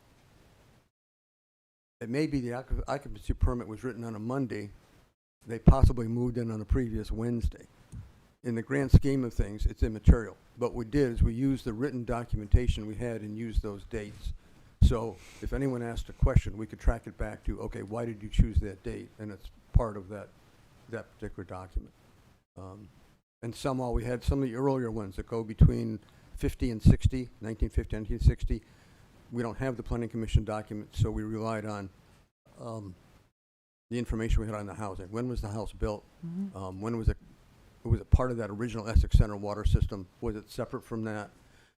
We also found a file, luckily, that way back, even before I got here, my predecessor had written a memo to the board through the finance department because they wanted to know what water lines were built and when. So some of the lines were built outside of the Essex water system, in the village water system, like some in Pinewood, Susie Wilson Road, were built by the town at a separate date. So all those things combined to filling in a piece of data in that spreadsheet. Thank you. Ethan, go ahead. I have like 2.5-ish questions. All right, so my first one is the 40 galvanized pipes, 44 roughly. Yep. Those I understood the part where you said that the 149 had to be located within the 3 years. Do those 44 have to be replaced in the next 3 years? No, there's a time frame. Okay. The plan as it's written, that the town, we're hoping the town adopts, is that Aaron is moving forward with looking at replacing those water lines in the fort over time. In my view, it would be counterproductive. We've got more time. We've got about, I think, 10 years to actually replace them. I think it would be counterproductive to go in and replace a service line connecting to an old piece of pipe that you're going to have to go back and redo all over again anyway. It's kind of like, why are we doing that? And the reason why I think we don't have to be worried about that to a great degree is that Champlain Water District, as part of their treatment process, puts orthophosphate in the water system. That coats the pipes. And when that coats the inside of the pipes, that prevents the lead from leaking out. And they also do tests in all the communities monthly, maybe even bi-weekly, I can't remember the exact time frame, to check to see does lead show up in any of the water systems within the CWD system. And so far, it appears that the orthophosphate is working. And as long as as they continue to do that and we continue to do that, it buys us time. It's also one of the reasons why we can't go into a service line and test for lead, because it's coated with orthophosphate. So you wouldn't pick up anything, it wouldn't tell you if you had lead. And they want to know if there's lead there, replace it. Or if it's galvanized. And the galvanized, the condition is that if there's lead in the main pipes, which can happen, because those pipes are old also, this is just a service line, that lead can get onto some of that tuberculation in the pipe and essentially be released. Again, with the orthophosphates, that's really not an issue. So from a public health point of view, it's not critical we do this tomorrow, but it is required by EPA that we do it, or that the town does do it. I say we because I feel part of it because of all the study that we did. Okay. Yeah, that was my question. I didn't know. I had heard the requirement part, but I didn't catch if we needed to do it or if it was just we need to do it, but we don't have to do it by That will be done. October 1st of It'll next be a total year. replacement from the main to the house, and that cost by EPA regulation has to be borne by the town, not the homeowner. And then my second question was just curiosity, but do they have underground sonar so you don't have to dig up the whole one, or is that not a thing yet? That you For can find the water pipes. pipes. We know where the pipes are. You just and don't we know what where they are. But we don't know what the size is, and we don't know what it's made out of. Without digging it up. Is it PVC? Is it old galvanized? Is it something where they used a lead gooseneck to go into galvanized? In the 1890s, what did they actually put in? A lot of the buildings at the fort are larger buildings, and like what we found with this one, it isn't really a curb stop. It was a T and a mainline gate valve. So that is a little bit easier to determine. But yeah, I wish there were. There's no way to determine without actually digging a hole, locating it, and that's really what EPA wants to do as the next step, is find those unknowns over the next 3 years. Go out and dig a few holes, dig down, find what the pipe is like. If it's galvanized, if it's cast iron, whatever it might be. And then that will take it out of the unknown column, either into the you've got to do it, or we've lucked out, we don't have to do it. So on a expense side of things, locating the pipe doesn't seem to be an issue. It's just accessing the pipe. Locating the services are Pretty I'm not, cut and dry. that's not going to be the major issue. The major issue is what's in the accessing ground. them, yeah. It's kind of like being a doctor trying to Yeah. look at your body, but Yeah, not yeah, having MRIs yeah. or CAT scans or Yeah. anything else. Trying to, Oh. you can't see it. You know. I got what you were saying. What is Yeah. it? What does it mean? Yeah. It's the same kind of a deal. Yeah. I got what you were saying. I just, when you said digging up the whole front lawn, I didn't want people to think that we had to literally Well, go looking for the pipe. I think we know where the pipe is. We just have it's to like dig it up. It's like a spot dig. Yeah, Find yeah. it, determine it, Awesome. move on. Awesome. Yeah, I've used a couple of pieces of coat hanger to find Yeah. mine. 1,000 rods.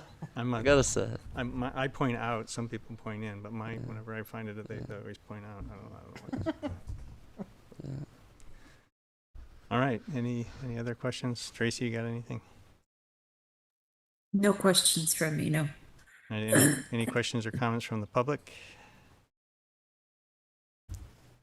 Bruce, come on up. Good to see you, Dennis. Just trivia. Bruce Post? Bruce Post, Cindy Lane. In the late 40s, early 50s, 40th and Allen was under consideration as the temporary home of the United Nations while they were building the Secretariat in New York. So maybe they would have straightened out the pipes back then. Anyone else? I see. Oh, you're just scratching your head back there. Yeah. Okay. Okay. All right. You ready? Yes. Make the motion that the select board accept the service line inventory as prepared by staff, and that the select board approve and sign the lead service line replacement plan. Thank you, Don. Do I have a second? Okay. Thank you, Ethan. Any further discussion? Okay, all those in favor, please signify by saying aye. Aye. Aye. Aye. Opposed, say nay. Okay, motion passes 4-0. Thank you very much. And Thank you. We do have an updated copy of the replacement plan for signatures. Do you want me to give that to you now, or would you prefer it? It'd be easier if you want signatures. Yeah. You get them while they're My here. computer's broken. our clerk is not here tonight, but we'll we'll sub in for you. You only probably need 3 signatures. Is this a document that requires a paper signature? Those are my favorite. All right, so let's move on to our next agenda item, which is discussion about future management of the Tree Farm Recreational Facility. So who will that be? I can kick it off. I do see our representative to the Tree Farm Group and the Tree Farm president here. But as the select board hopefully remembers, we have a lease with the Tree Farm Management Group that runs through December 31st of 2025. As part of that lease and management agreement, the select board and the city council at Essex Junction are supposed to tell the Tree Farm Group what our thoughts are for that when that lease comes to an end. Are we going to continue with the Tree Farm Group or go a different direction, basically? There's kind of 2 primary options under consideration. One is to continue with the Tree Farm Management Group, extend that lease for some period of time. The other primary option is to bring the tree farm under municipal management of some sort. There's a whole bunch of nuances and details under each one of those umbrellas, but I wanted to start the conversation and start to hear from our public as to what might make sense and what the public might feel is the right approach to help you inform your decision and your approach. Okay, and we do have this item earmarked as a potential executive session discussion if there are things that we want to retain private. If we talk about contract concerns or those kind of things, we can do that there. But if there's anything that the select board members want to bring up, we also wanted to offer the opportunity for the public to comment on this. So I'm going to say it appears there may be some public here that wants to speak first. I'd rather hear from the public before any decisions made. Not to point a finger at you guys, but I think Don just did. I'm assuming okay, you're here for the tree farm. Anybody who wants to, discussion. any Yes, comments? no? Any comments? Hear from others, if anyone were to have online or. So is it Oh, I thought you were here to I'll speak start. on I'll it. I'll start if there's no Go ahead. community input. But I just wanted to start by saying that I think it's very important to understand that the tree farm has done a very good job in meeting all of the expectations that were set forth by the town of Essex, and you know, it's notable that they've met those requirements and withheld their end of our agreement. So personally, I have no complaints with the tree farm management group and their management of the facility. And I felt like if I started the conversation, maybe somebody would have something spark in their mind. No? I agree with Ethan. They have, you know, we gave them a list of things. They've met that list of things. They've made improvements. They've reached out for better communication. You know, they've made terrific effort to improve all the issues that they had. And I personally would love to see us continue with the tree farm management group. And I'll Tracy, go on any record for it. Same. Any comments, Tracy? Yeah, I think the last time, excuse me, we had this discussion, obviously the topic was a little bit different. But to inform any discussion or decision that the select board makes, I think it's extremely important to hear from the public to identify how they feel about it. And I did just see Rachel's hand pop up, so hopefully, we can get some input on how the public feels about not only the parcel of land that is jointly owned in total by the town of Essex and the city of Essex Junction, but also the management of that parcel.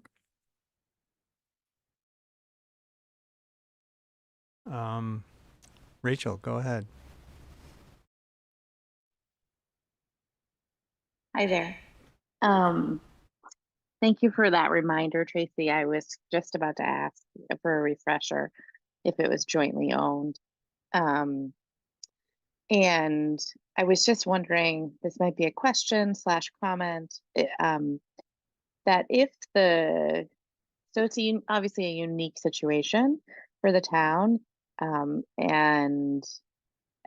it has from my understanding, pretty restrictive uses.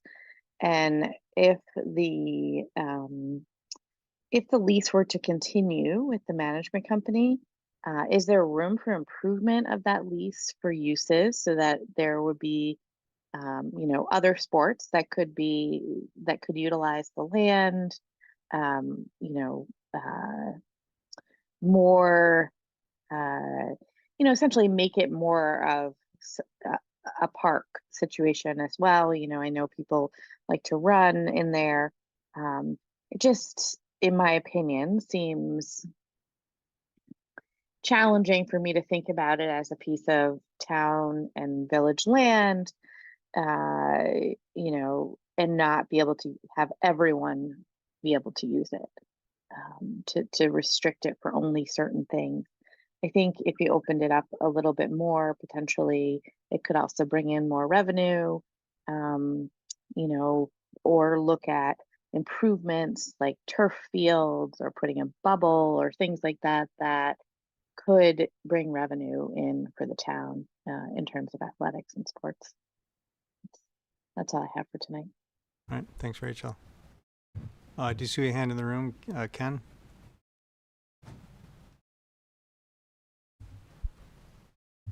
Ken Signorello, I'm going to speak on behalf of the Conservation and Trails Committee. We've talked about the tree farm a number of times in our committee, and one of the things that we're interested in seeing managed a bit more are the forest components of the tree farm. As you know, it in fact was a tree farm. There are 2 small plantations now that are black walnut plantations, which are not being managed, and they're not included in the forest management plan currently. Those are 2 things that's one thing we would like to see done right away, is get those 2 stands included in the forest management plan and see that that plan gets executed.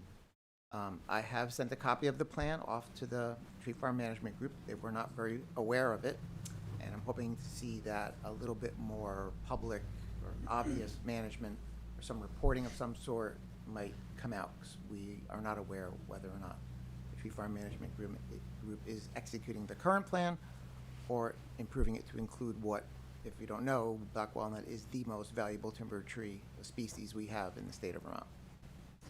That's it. Thanks. All right, thanks, Ken. Did I see a hand over? Yeah, come on up.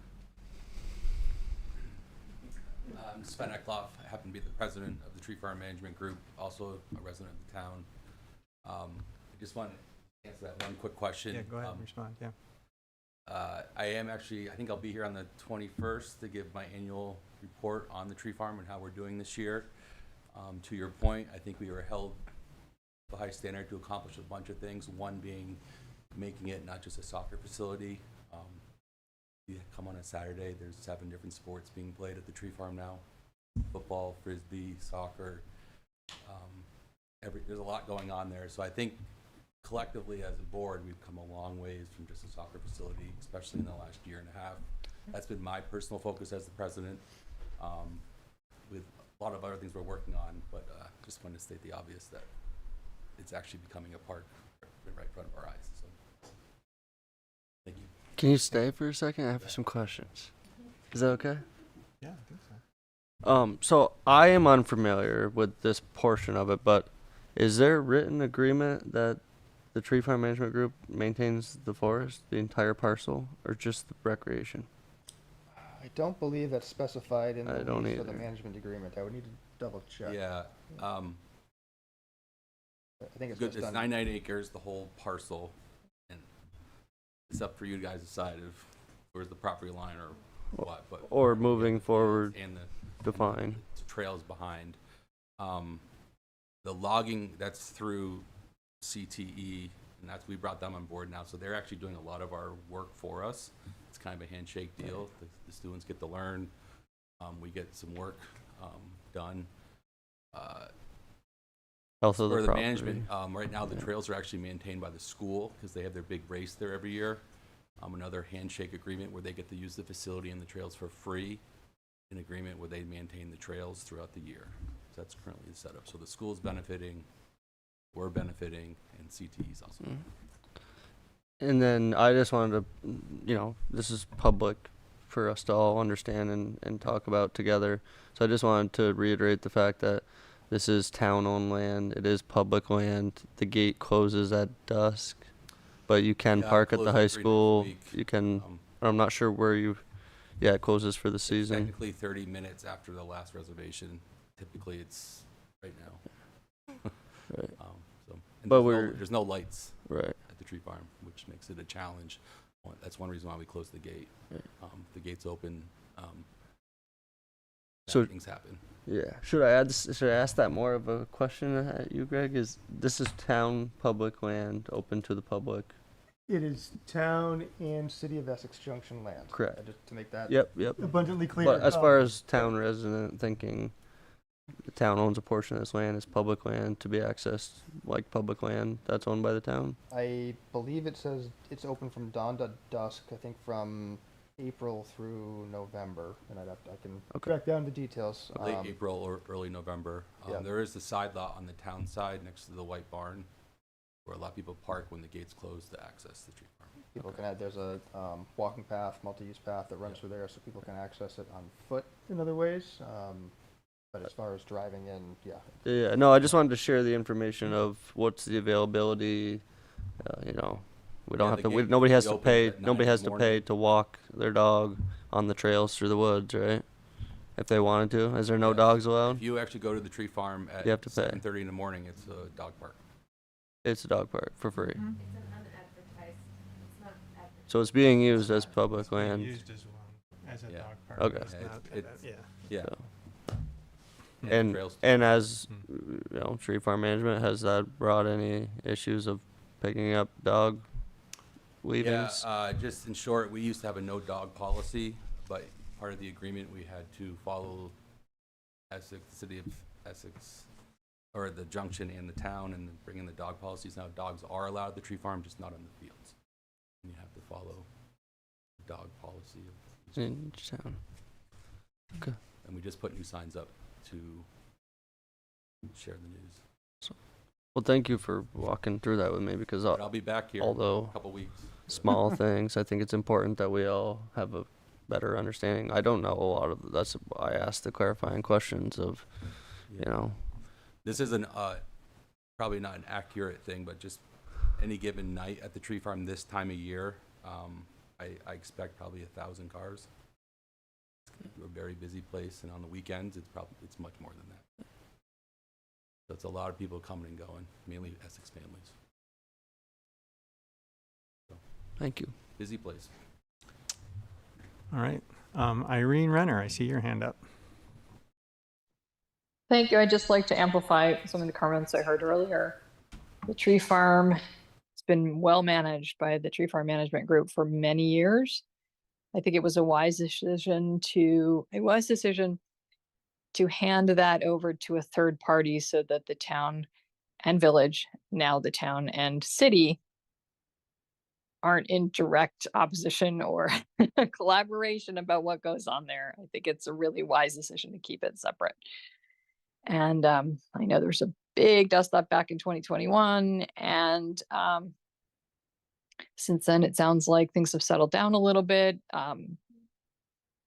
Some of the questions that were asked and some of the requests made have been acknowledged by the tree farm management group. I don't envy them. It's a tremendous amount of work to run that facility and a lot of money that they put in. And I'm just so grateful for all that the people who currently are on that board and the many, many people in the past have put into making that the real jewel that it is. And I do hope the town and the city can continue to share ownership and yet allow the tree farm management group to control what goes on there. Thanks. Thanks, Irene.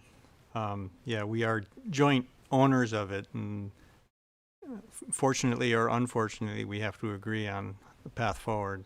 And so the risk is that if the city chooses a different path, then I guess the result would be nothing going on the property, unfortunately, I think. So, Lorraine, I see your hand up. A quick question. I remember when we were talking about sharing the management, considering changes in terms of how it was managed. Was there ever a full needs assessment done by the city and by the town in terms of the current needs not met recreationally for fields? I am not aware of a recreation needs assessment done by both entities that includes full usage of that property. No, I'm not aware of either.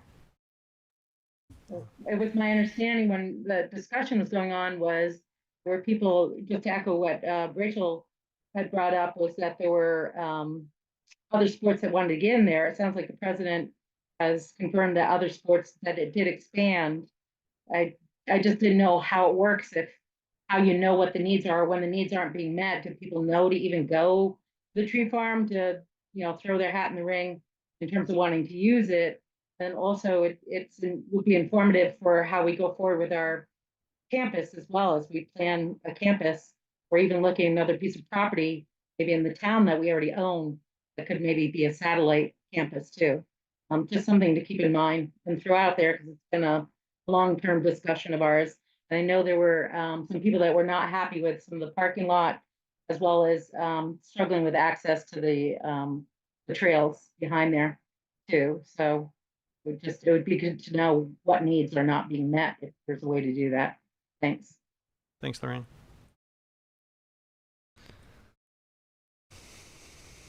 Okay. Any other comments?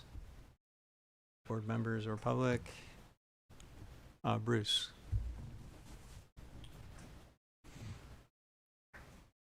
Yeah, Bruce Post. I was a member of the select board when we signed that first agreement. I don't know if I did it before, but I apologize. That was one of the dumbest things I ever did. I asked a lot of questions. I went back to the minutes. I asked a lot of questions of the then town manager. I asked questions about what we would do when the lease was up. And in retrospect, I should not have signed for that joint ownership agreement. I think it's caused problems, and I apologize. Thank you, Takes Bruce. more than one, Bruce. Yeah, it takes more than one. Yeah. Anybody? Any other comments?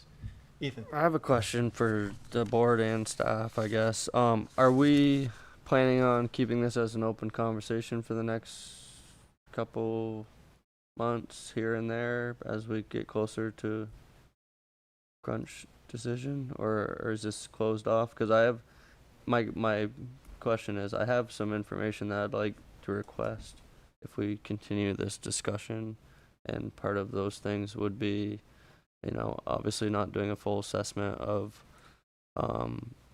what it would cost, but let's have a realistic idea to tell our taxpayers and citizens of the town of Essex that currently the tree farm is a liability to the town of X dollars a year. I don't remember the exact dollars off what owning the property costs the town right now, but for unforeseen circumstances yet to be decided, if we go down a different route here, what are the potential costs? Is it $200,000-$300,000? Is it, there's the discussion comes up about revenue. Well, there's not many programs in the town right now that have the availability for revenue, and as stated before, they have 7 different sports playing there, and there's 3 or 4 different sports going on at Maple Street every week. There's not enough kids to create a new thing that doesn't exist. So my concern would be is if we continue this conversation, I think it's very important to make a list of pros and cons and potential costs and disadvantages to the town, subsided from its current layout. I think that's very relative information that may intrigue more public interest.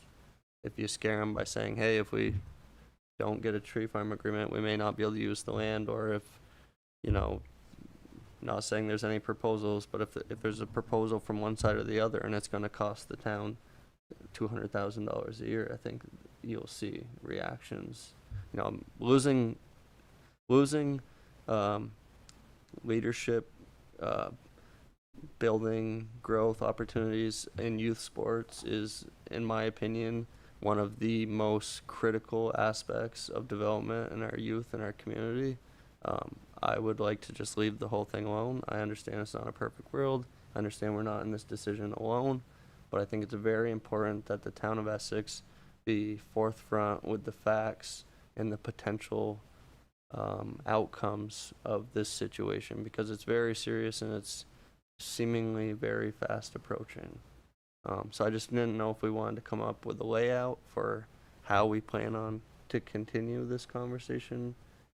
I know we kind of just decided to start the conversation, but I just think it's more important now that we continue this conversation and also do a little bit of research to let our constituents know what the potential risks are. So I think it's on the agenda for our next meeting as well, right? You're coming to give a report for, yeah. Come on up. Yeah, I'm just going to speak for the board. We don't know our future. Mm-hmm. And there's 2 board members that represent the town. And I asked them to ask Greg to get us up, to have some comment, because we need to know our future, and we don't want to know our future next November. We want to know it sooner rather than later. Right.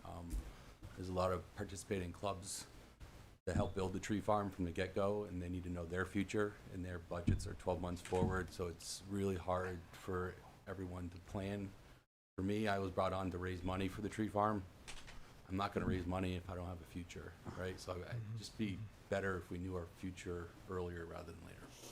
So I believe contractually the contract goes until the end of next calendar year, but we need to inform you by the end of this calendar year if things are changing. I think that's We just need to know if we're going to be here or not. Right. So we are required to let you know a year ahead of time. Yep. And if we don't tell you anything, then you should be screaming. Yes, we need to close. We're just this trying to question. create a better dialogue And so- with both municipalities. Yeah. We're right kind of in the middle of both Right, municipalities. And right, we're kind of in right. a tough spot. It is a tough spot. I would not like to be there. Anyways, good things are going on at Tree Farm. I'm a positive person, so we'll Great, keep great. going until we're told not to. So I think to answer I think we need to continue this conversation through the end of the year until we get a resolution. Yeah, absolutely. And I think, it'll be on the agenda on the 21st. Sven is going to be providing their annual update, which is part of the contract. My thought at this point was to have another opportunity for public input. And then I think you're going to really have to start to make a decision, and we'll get you as much information as we can to help with that decision. I've had some, and Adrian Martin, Parks and Rec Director, we've had some conversations with Essex Junction staff over there. It's on their radar as well, and I'm not sure we're on the same page yet, but I'm hoping we can get there. Well, that was my question. So we make the one decision here. Then do you have to go back and discuss it with the city? It is going to have to be a joint decision between the Select Board and the Essex Junction City Council. Okay, but we don't meet with the city council. So what I'm saying is, so if we decide one thing, do you or Parks and Rec or Ally as our rep have to go back and negotiate with the city? Who does that? What I would love to have happen is that we get feedback from you as town staff, Essex Junction staff gets feedback from city council, and we can come up with something that we recommend to both boards and gets accepted. That's my hope. With the tree farm as involved as they can be as well in that decision. If we can't do that as staff, I think it's either going to be a joint decision. We're going to have a joint board meeting, and work out some of those things at the board level, and hopefully we have a decision by the end of the year. I'm optimistic we can get there, and that's the tricky part about negotiations.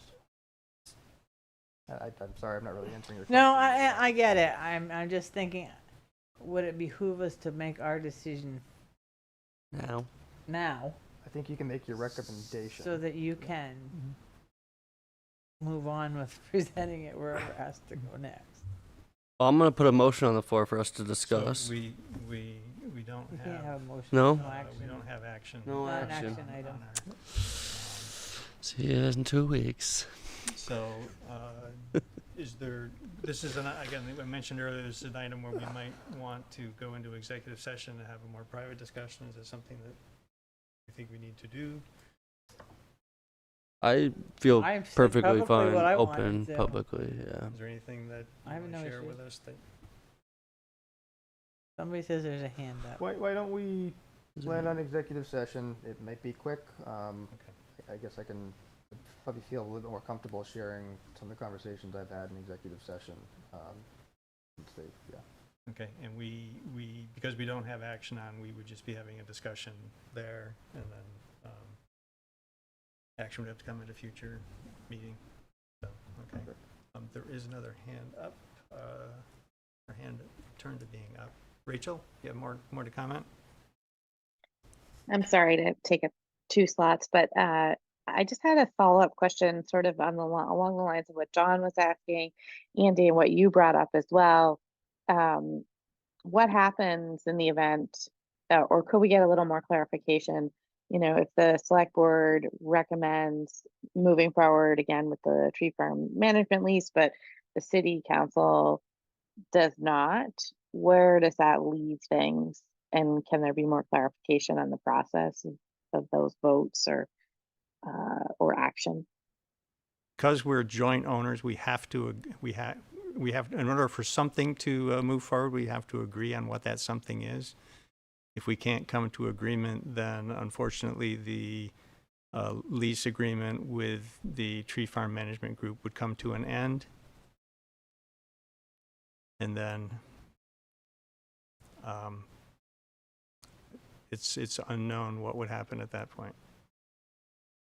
I don't know whether the city or the town could unilaterally set up anything on their or the portion of the property that's within their boundaries, because that property is owned jointly. I don't know. We'd have to investigate that. There is a clause in the one of the agreements that says that subdivision is potentially possible, but that our legal counsel says that may not hold up in a court because the land's jointly owned. One entity of that ownership can't unilaterally decide to subdivide. We'd have to agree to subdivide. And so, yeah, I don't know what the future would hold there. Okay. I think, I don't know, from my perspective, I'll be looking forward to hearing more information, to try to move it forward. Yep. All right. Thank you. Any other comments? Have I said anything inappropriate? Anything that's not correct? Allie, come on up. Allie Vile.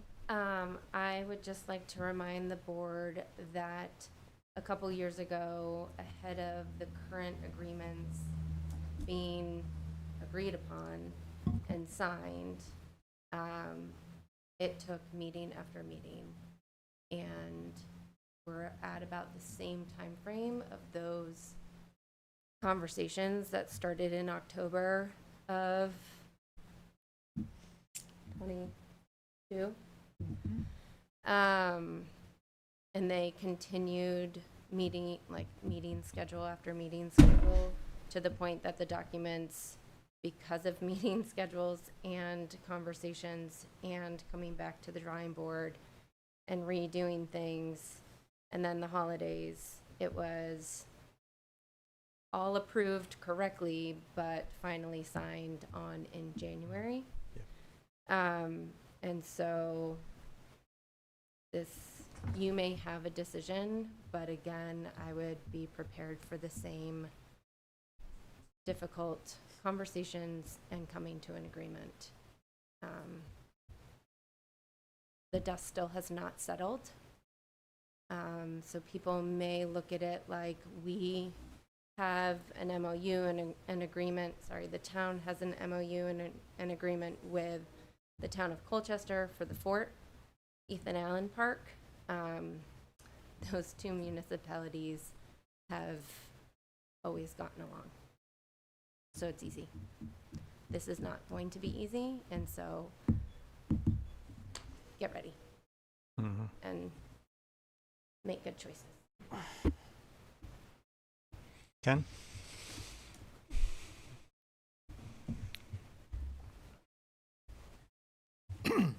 Signorello. I didn't want to put this on the table, but as these discussions ensue and if there is contention, one possibility would be the city could buy us out. And that would be an interesting possibility, of course, with some agreement that town residents would be able to utilize the property, be included in recreational programs there, of course, in perpetuity, hopefully. But we are going to be in need of some cash down the road, I dare say, and possibly the city might be very interested in buying us out. It is a revenue-generating property. Hopefully, it could pay its own way. And just as an interesting idea to put on the table. Thanks. You can pay them to take your kids to Maple Street now. In perpetuity, yeah, please. Allie, come on, again.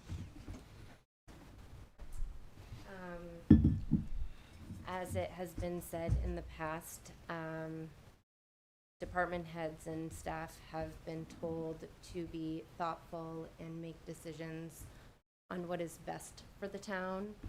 So, yes, one argument, Ken, could be that it is best for the town to get some money for that agreement you mentioned, but I think we need to be thinking about in perpetuity and the longevity of things that Ethan has mentioned and why field space is so valuable and hard to come by, and having ownership in such a facility and then just giving that up gives up a lot more in such a domino effect that is very negative, and it is not what is best for the town.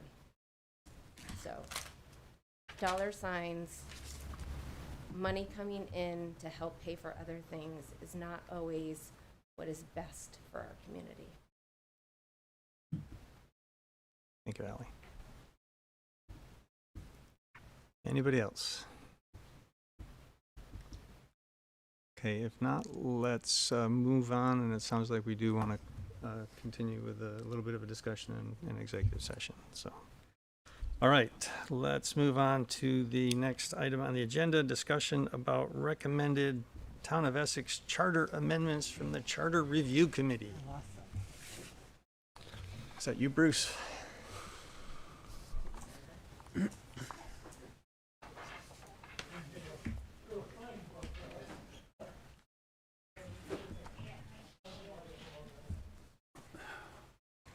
Hi, I'm Bruce Post for the third. They apparently didn't come to listen to you. Senator Stafford once told a joke. He said he was making a speech in a crowded room, many rows deep, and he asked the people in the rear row if they could hear him, and they said no, they couldn't.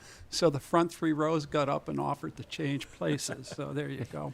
I'm Bruce Post. I've been on the Charter Committee since August 1st, 2022. We've been at this a while, and I think we ought to try to fish and cut bait pretty soon.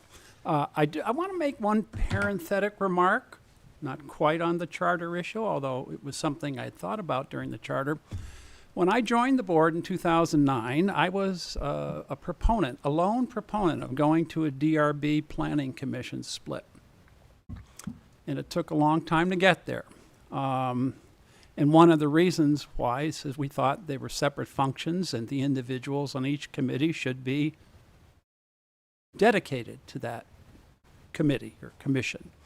And I think I've seen 3 people now indicate interest in serving on the Planning Commission and the DRB. So, Bruce, you're off topic here. You're off topic here from the charter. I know, but I asked just to make that comment on Andy, and I would hope we encouraged people to consider I can't hear you. We encourage people to consider being on both the Planning Commission and the DRB. So. Okay. Well, it would be ironic if most people on the Planning Commission were also on the DRB, then we have a distinction without a difference, and what we tried to do in getting a separation was true. Yeah. You know, was... We haven't had that discussion yet either. And I'm just adding something, because if I'm not here when you have it, I'd like you to know right now. Because one of the options we thought about in the charter process was, should we have a charter proposal in that regard? So now let's move on to this. When we were charged with you to respond to a number of comments that were made about items that the original group of charter members made to the board 2 years ago. And, you know, we started back with this side-by-side, which was pretty arduous to work with. This is just on subchapters 1, 2, 3, 4, and 5, 9 pages, and there are 95 comments. And we struggled a bit with it. It was hard to read, and Tammy came to the rescue and came up with a new format that facilitated things. So I'd like to thank Tammy for what she's been able to do. What we tried to do, and Charlie and Lorraine may have explained this when I wasn't here recently and they met with you, is yes, respond to this. Secondly, we wanted to be true to the charge you gave us. The original charge to the committee was actually a little more expansive than I think you thought it was, and we got creative in certain areas and came up with a whole bunch of ideas. In this case, we tried to keep things limited to what you were, questions you were asking, recommendations you were making, things you weren't going to do. And I think we've done a good job of that. And you have documents before you now and I think we've been faithful to that. We've tried to make the charter readable. Some of those changes were made by the original group of charter people, so it would be readable, and I hope we've achieved that. There are some things, I think, Andy, you've had some questions. Greg's had a lot of questions.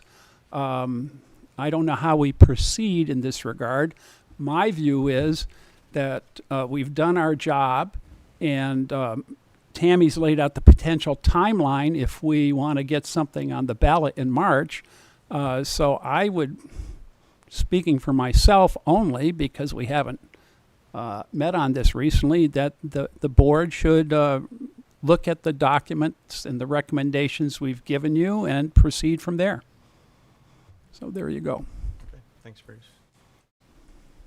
Does the board have any questions or comments for Bruce? And then, pardon me, I think Lorraine is online and Margaret may be online and Dawn is here. Charlie's absent. So. I guess I would say at this time, hopefully, I know, Andy, you had a lot of questions and they were answered in an email. Do you have any others for the Charter Committee?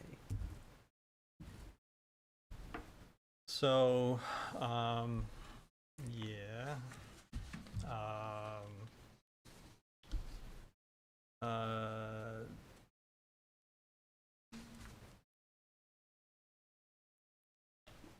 There's stuff added in there that hadn't been talked about before. There's a new section about electing a moderator pro tem. And I think I got that question answered by staff, saying that it is only if the moderator doesn't show up for a meeting. Mm-hmm. And then the other section that talks about replacing a moderator, those are two different. Well, as I understand it too, some of that took place because of conversations Tammy had or communication she had with Bill Ellis or Alex Esposito, who works for the firm. And, it was, I think there was a question that came up, why do we even need a moderator anymore? We don't have a formal town meeting where a moderator would moderate, but we felt that there were functions, special meetings and other things were, even the informational meeting, we used John that time, where the role of a moderator would be very, very useful. And I think as the attorneys looked at it, said, well, maybe you should make a distinction, separate it out a little bit and do this. So some of that came about after our last meeting. So I guess looking at it from stepping back from the whole, there's a lot of what's in here are word changes that don't functionally change what we actually do. And I'm a little reluctant to go through all of the effort to make a charter change just for word changes.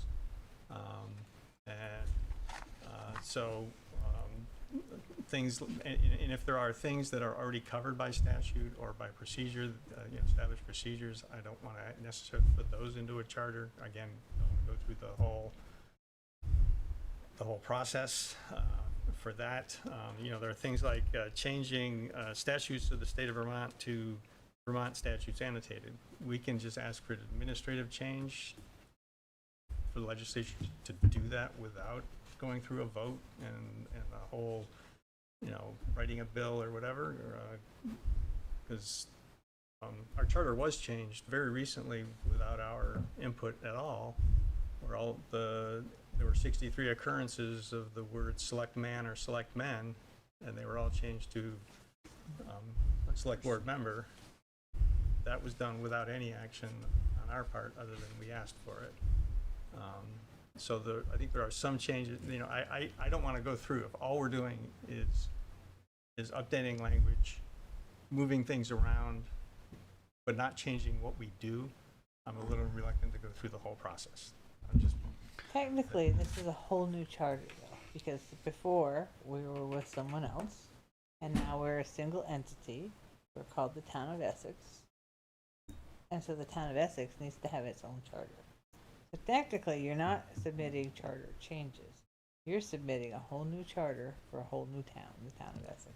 That's not, I don't agree with that. I think the town of Essex is the town of Essex, and it's been the town of Essex because a section of the town left does not change the town of Essex. I learned that's the today way we I had a look at it. village in the center of Essex. Oh, it was a water district, yeah. Hey. Essex Center Where of the Essex water Center district, came yeah, from. Right? yeah. That's why it's called Center Road, because it goes to the center, yeah. I have a question for you though. But- if I can go. Let me respond to Okay. Annie for a minute, and Yeah, then, if, with your permission, Yeah, and then no, I'll take your I'm not in question.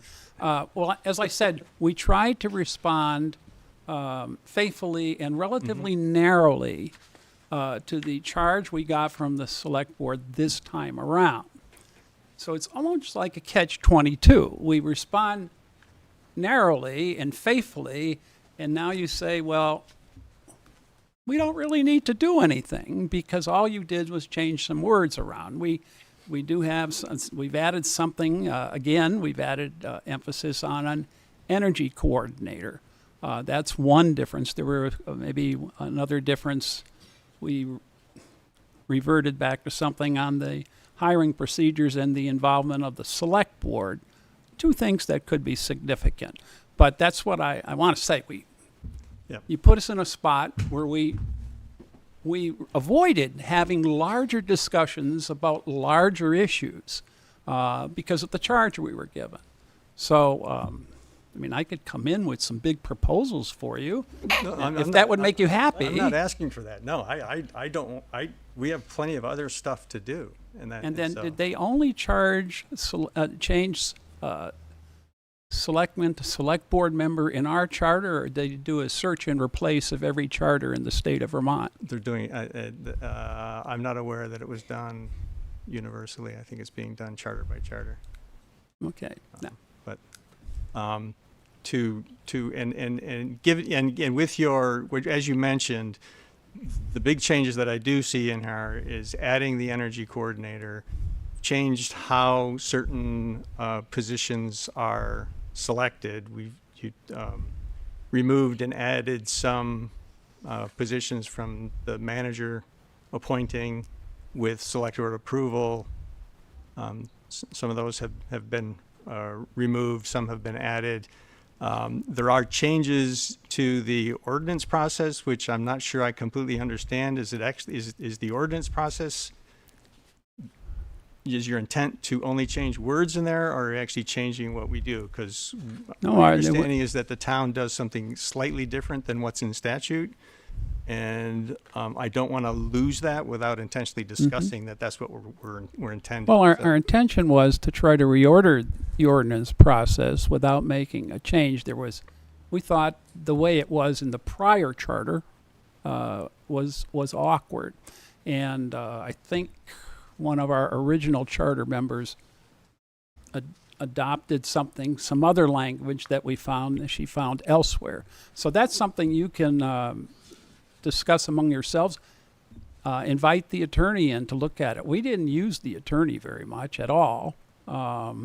And none of us are attorneys on that commission, but we tried to be faithful without violating how ordinances were approached in this community. I'd have to go back, you'd have to do a word by word by word by word by word. And I invite you to do that if you're concerned about it. So, yeah, so that's why I was asking for a plain language description of what you're actually changing. If your intent is only to be changing words so it's easier to read, that's different than if you're actually trying to remove That was the our, additional checks that we had in there that No. are beyond statute. So that's where I I didn't think know I what can the speak intent was. for the participants, that was our intention. One of the intentions we had too, for instance, we took out, you didn't like, Greg said that we should have more discussion about the preamble we put in, and we decided to just not to recommend it any further. But this is the foundational document of the town of Essex. Call it our Constitution, granted to us by the state. And we thought it should be readable to people. And that's one of the things we tried to do the first time around, so that it was almost a living document, something that made sense as you proceeded through it, not only procedurally, but prose-wise. And so that was our intention right along, and the ordinance part was part of that. We didn't intend to make significant changes to the ordinance process.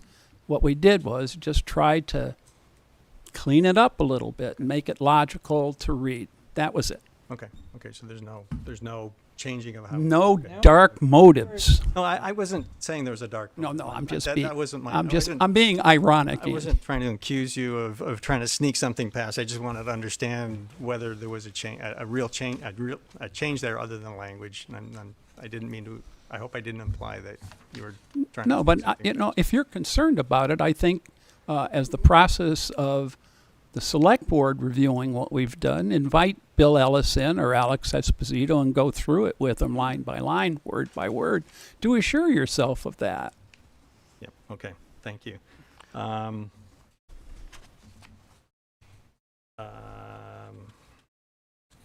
The other things is I guess with removal of certain officers from appointment by the manager.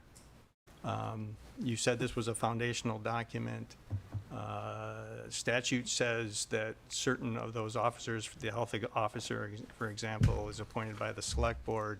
At some point in the past, the select board, that whoever put together the charter that as it exists today, intended for the manager to do that appointment with the approval of the select board. And so there must have been a reason at that time for the manager to be appointing the health officer. I'm just using that as an example, but there are a couple others that were taken off. And so I'm just trying to understand why the intent was, if there's a real intent there, and if there's a reason to take that away from the manager. Because typically the health officer, since they get a salary, they do get paid, needs to be an employee of the town, and the manager does all hiring according to our charter as well. And so I'm just trying to, for some of those cases, I can't help you in that regard because I honestly don't remember. And I think that we looked at what the list we had from Vermont saying who does what. And that's why we changed the way that was written. As far as why the town manager appointed the health officer, long before your time, they were friends. And the manager asked for permission to appoint the health officer, and he appointed his friend. Oh. So. Anyway, but we just, whatever it said in statute, we took those words and said, okay, this is what the town manager, manages or appoint or whatever, and then this is what the select board should take care of. That's all we did. We didn't take away anybody's, powers, but that's what we looked at. So, and where it said we needed a fence viewer, we didn't really think Essex needed a fence viewer anymore, or a coal miner, or I forgot what the other one was. Well, we took that out because keep in mind that was old language. Keep in mind this too, because I think it's important. A lot of this stuff is what we had sent up from the original charter group, and you felt there were certain things you could understand and recommend to the voters, which you did, and you would come back and ask for some feedback and responses on the other aspects. The first time around, we basically had no staff helping us. None. We had, our chair was a lawyer. She's a lawyer for the Secretary of State. I don't know if Alexis is. And by contrast, when the second iteration of this charter committee came along, we had Tammy's help. And Tammy's, quite frankly, been unexpendable or whatever it is. She's just been wonderful to work with. She's worked very hard. She's done some work with the attorney, with department heads in the town, which has made things easier. And so that's why, looking back now 2 years, when we had discussion of some of these things, I'm just not clear about the discussion that went on at the time. I wish I were, Andy, but that's my honest response. Okay. Yes, wait. So I was asked to go through my. Oh, my okay. things here, and Okay. if, did you? No, you're good. Okay, I'm gonna okay. take a bathroom break while you keep going then. I just gotta go to the bathroom. I just had a question for him. I didn't want to miss Don't it before trip over the before we cord. skipped into the next item.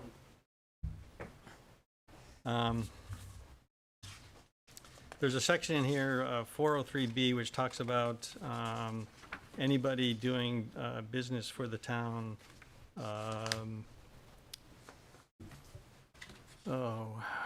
Where is it? Cannot willfully make any false statement, certificate, mark, rating, or whatever. Basically telling people you can't lie or do anything unethical. I just wonder if that's in our charter. How do we adjudicate that? Is there an expectation? Is there an understanding there about how? What's your question again? There's a thing in here that basically says our employees, our volunteers, our elected officials can't lie or do anything unethical, and or do anything that prevents impartial execution of their job. And I'm just wondering if that's in our charter. How do we enforce that? I mean, what's the enforcement mechanism? Is there an intended? And I'm not asking. Maybe I'm not asking you. This is probably a question I should be asking the select board. And because I guess we're not having a select board discussion about this. And unfortunately, I guess I'm asking you questions that maybe the select board should be considering. Well, again, going back to the first iteration of the charter committee, there was an extensive proposal made in this regard that we did change the second time around. It cast a wide net, if I remember correctly. And I think this is something that we came up with. I would, if Tammy were here though, I'm wondering when she added the generic wording recommendation strengthens the ethics and existing language of the charter. Did we discuss that specifically? So I mean, does this give any member of our town the ability to sue the town for somebody claiming somebody has violated our charter by exercising their First Amendment rights and saying something that's not true about a select board member? No person in service to the town. This is for anybody working for people in the town. Why would? So they probably have an employment agreement that I think covers this kind of thing. And to put something in the charter that I think should be in an employment agreement with our employees, I think is inappropriate. This covers no person in service to the town. Okay, you're saying it would be inappropriate if it covers employees. We should not have it in the charter. Did you say that? Or there should be some reference to the fact that union employees follow their contract. They shouldn't be bound by our charter. Well, this is more so for a members of your specific- commission that, can't speak out, Andy. Hmm? This is so that people on your different committees and commissions can't stand up and make a false statement representing their committee, making a false statement. This is to prevent that from happening. It's nothing really to do with employees, truthfully. It was more Then it for. should be clear that's what this means. Then I guess. Well, from how our many standpoint. questions do you have for me tonight? So there's another. You had a whole bunch. They're online. Yeah, I think I did see them. Do you want me to? Some of these are legal things, which we may have not. Right, that's why I said it So should be a select I board think discussion. that if the select board starts with this process, you should ask the legal minds about it. I'm not an attorney. So then the section that was crossed out that removes the select board's ability to do make emergency funding decisions is not something that I should ask you about. Don't ask me. You can ask me. Okay. I'm saying, okay. I Okay, think, go ahead and I think we've reached the point where you can begin to discuss this You can take votes on it. You can ask the town attorney the kinds of questions you're asking me. I just wanted to know, because I did make this request both times. I just wanted to know that if the charter committee was comfortable with me, with this being my last select board meeting that I attended, not as a select board member, but just as that I attended. Because I've been in service for half of my term, and over half of my term, and I can take every single meeting off from here on out. And it was brought up multiple times.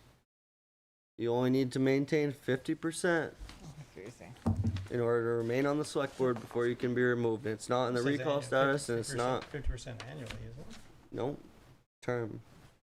50% of all meetings. Is this the incapacity Oh, section? in a calendar year, they did that did change that. They did put calendar year in last year. That was never in there No, it's before. always been in there. It's always been in there. The calendar year thing. Yeah.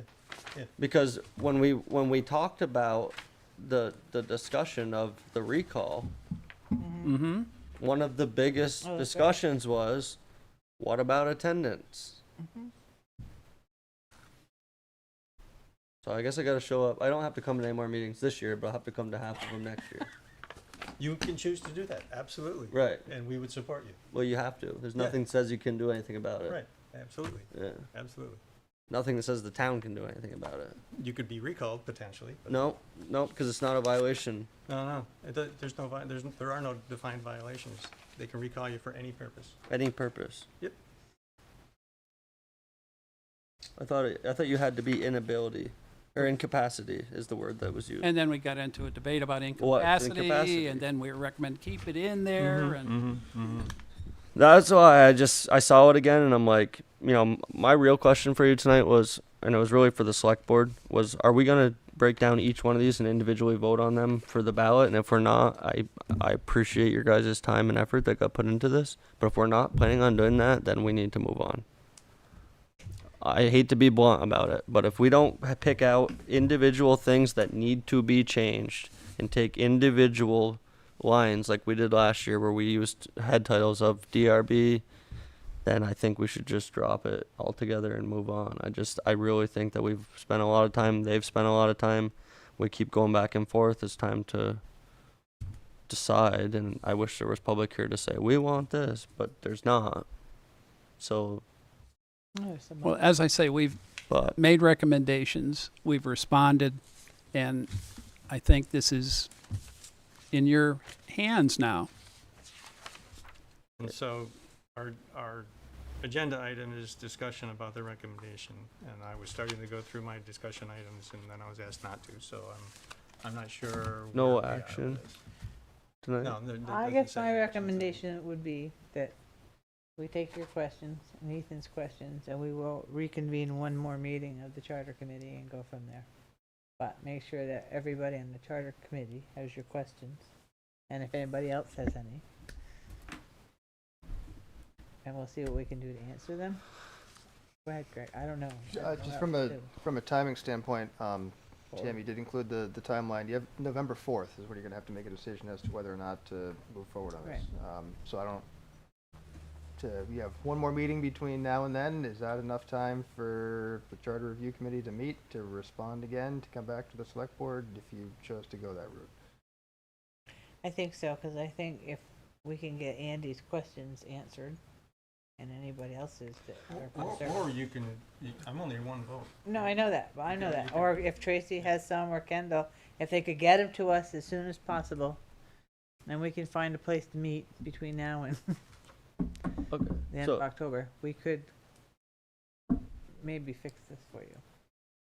Ethan. My request as a select board member is to give me a list of all the individual votes that will be needed to adequately suffice your changes in the charter. Because if any of these meanings change in individual subcategories, they need to be voted on individually. So if you guys bring us a list of saying we can do a word change or a cleanup or however it's called on these 12 items and it's one vote, awesome. I love to hear that. If you tell me that organization, the meanings changed because we added in a paragraph and the other one was the effective date and then enforcement was move text, so I'm not sure if that changed the meaning of the No, that was category. just, again, So that would be trying to- what I would want to see is how many of these are individually. What is the purpose changed in the category, or is it just information? Because I can read it and say, well, that seems about the same as is it did just- before. or is But I'm not a is not a it lawyer, just right? Editing Of an editing issue, or is it a substantive, meaningful issue with policy or a procedural impact? Is that what you're driving at? exactly, because I see blue text and I say that wasn't in there before. What are the implications of adding it? Mm-hmm. That's the first thing that comes to my mind, because I can read this all, Bruce, and say, okay, still don't know what it means, but it reads better, you know. But as somebody, as our town attorney, you know, who has a legal understanding of the word incapacity, right, or the word repealed. I saw repealed was asked to be used in. It was the question of rescission. rescind or repeal. Right. And I think Tammy Rescission. checked with VLCT, and she may have also gone through Tanya Bohofsky in Oh, her yeah, position I on did see the GovOps, email I there, think she yeah. was. And to try to get some perspective, and that's what, and I think she included that in the memo It she sent was. to the board. I read. So they said, really, Yeah. you know, rescind does mean this, repeal does mean that, but basically repeal's okay or whatever, you know. I mean, I think disapproval is the right word if you look at statute correct. I just, Yeah, but I think what you're driving at, Ethan, let me try to Yeah. reframe it, is we don't want to spend a lot of time talking about angels dancing on the heads of a pin. That's what they used to call theology, you know, Yeah. debating angels. How many angels can dance on the head of a pin? You want to look at any substantive procedural changes that are going to affect the town of Essex. Just not editing things, but substantive too. Some of this stuff is, I believe, relatively minor. You don't want to dry hay on a cloudy day. I hear you. so Ethan, are you asking whether What's the legal? what questions would go on the ballot, or what questions we as a board need to decide? Because Well, for them first to say the organization Mhm. would need to be voted on by the town because it's now changed its purpose and meaning, right?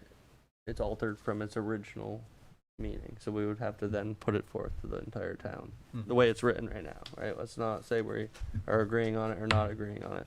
So for their standpoint, they can say 204 will need its individual vote. The rest of it can be in a cleanup. And then we can say 204 is a little bit hard to come to an agreement on right now.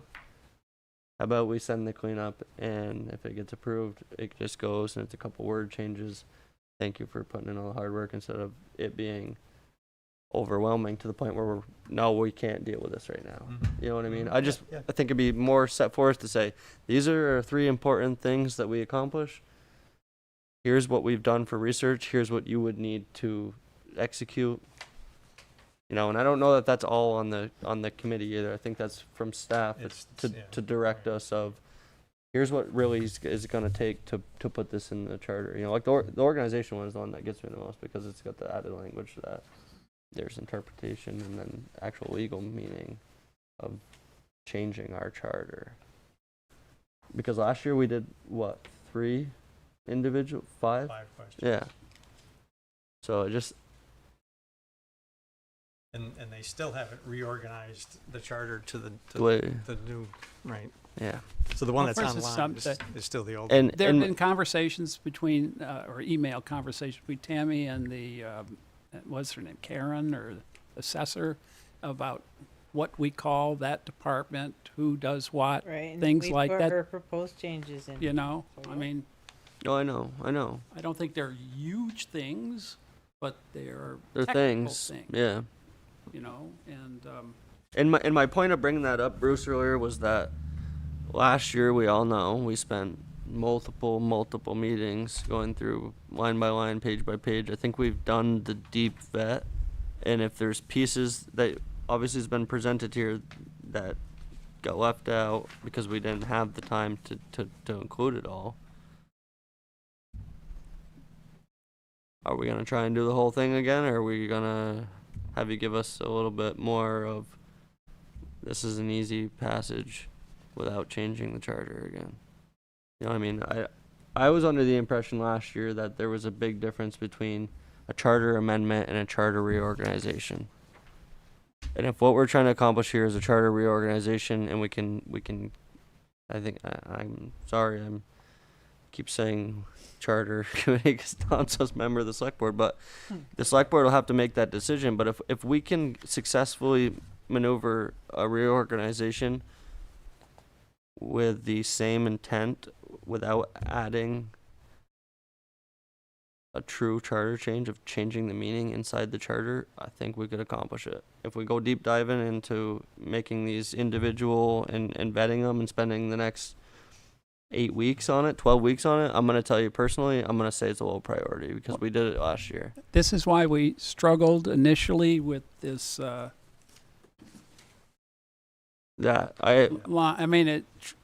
Frankly, it drove me crazy. Me too. Now maybe it's a short drive, you know. I think I made it, and it drove me crazy. Yeah. And it was because of the reorganization. It was Yeah, kind of and with the you new know, I change mean, to the new to the old. It was crazy. sometimes, you know, I one of the things Tammy did was she gave us a copy of the existing charter now as passed by the as amended by the legislature and signed by the governor in this past session, and then the proposed amendments. Now, look at it, read through it. She's also done another version where she says, yes, it's blue. This is some new language, or this is thing, but does this thing work? What would the attorney say looking at it? That's part of an attorney's supposed to pass judgment on these things. If you know, the Secretary of State's supposed to certify that this thing is good. But my point is, if we keep going back and forth on wordsmithing, it will take us forever. And this is a decision the board makes. You can tell us to come back and give us a specific direction of what you want us to do and what you want us to bring to you in terms of conversation. And then maybe we can do it. But as you pointed out, Greg, we're running out of time, according to Tammy's memo, to get something on, to do the procedures necessary to get it on the ballot in March. So you just have to make a decision. Do you want to do this in March, or do you not want to do it at all? Do you think you don't have really time to look at it? But let us know what you want. And again, we went through a ton of stuff.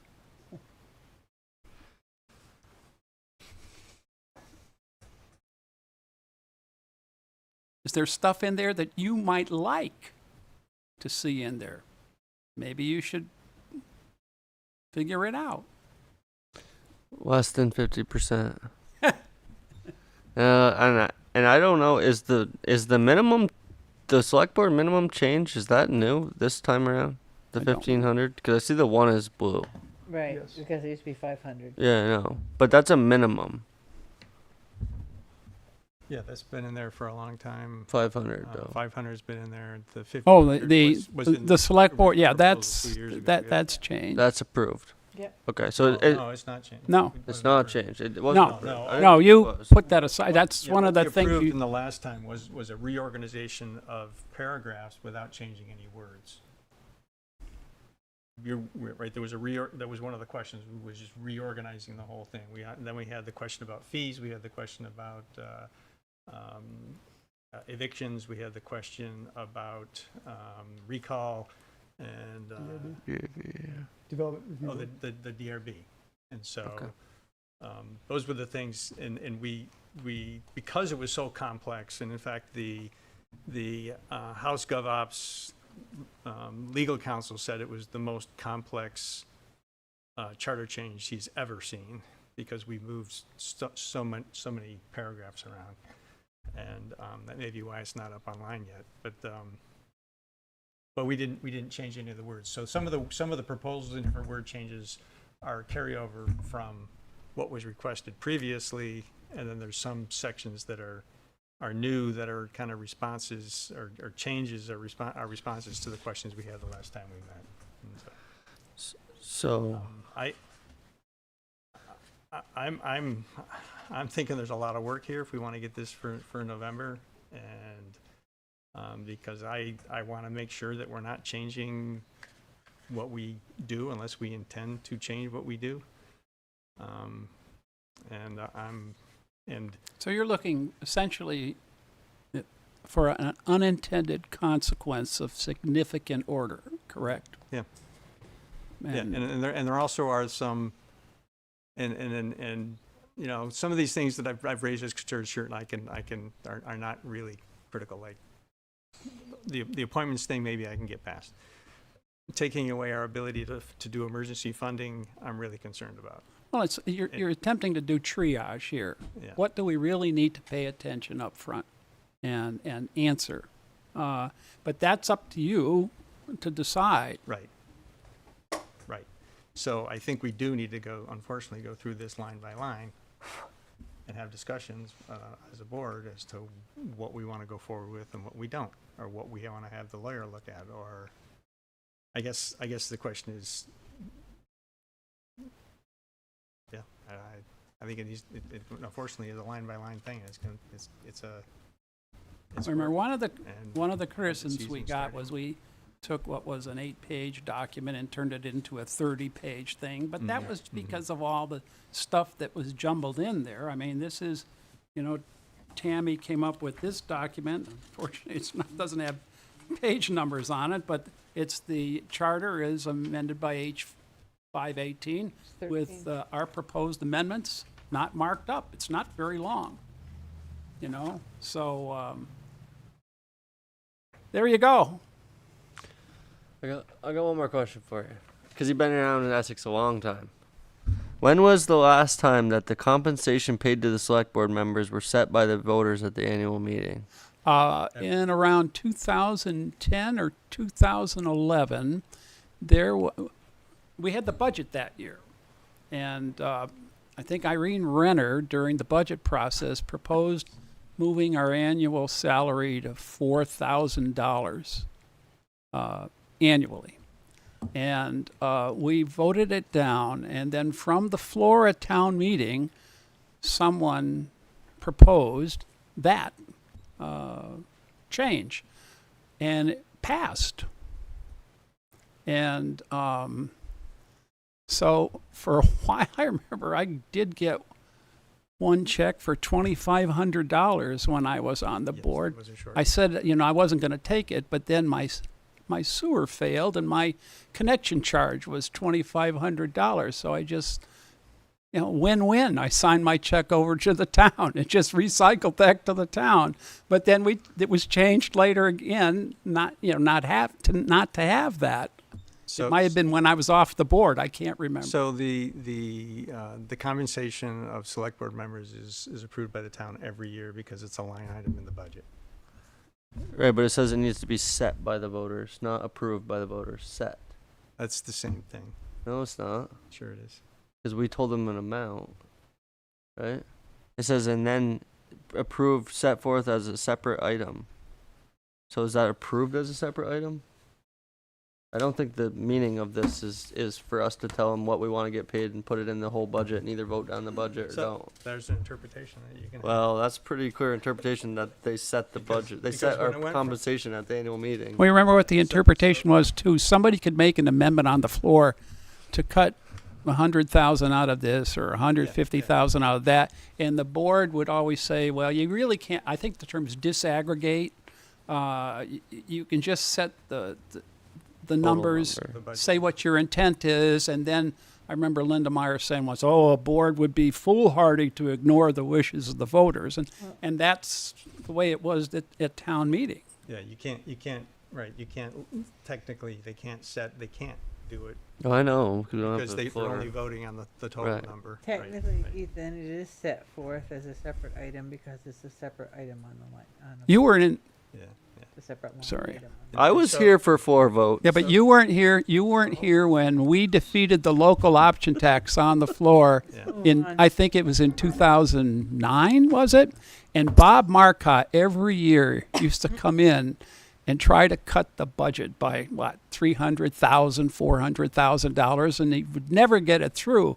But this year, the crowd was so surly at the way the local option tax was presented. We had almost a capacity crowd over there. Town meeting was 45 minutes late starting. We had almost 600 people, and they boom, boom, boom voted down the local option tax. And then Bob stands up and proposes cutting the budget like $400,000. And to his amazement, and everybody else's, it passed just like that.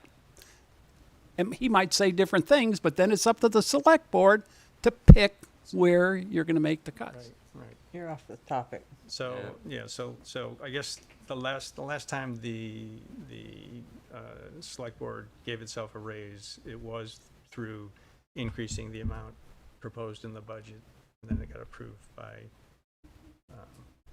it wasn't something that came from the floor, it was a select board. When we went from 1,000 to 1,500, that was the intentional thing driven by the select board, put into the budget that way, and it passed. So that's how we're at 1,500 today.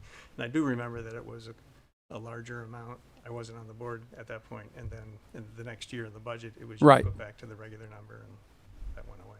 Yeah. So anyway, I this is discussion. We don't have action tonight.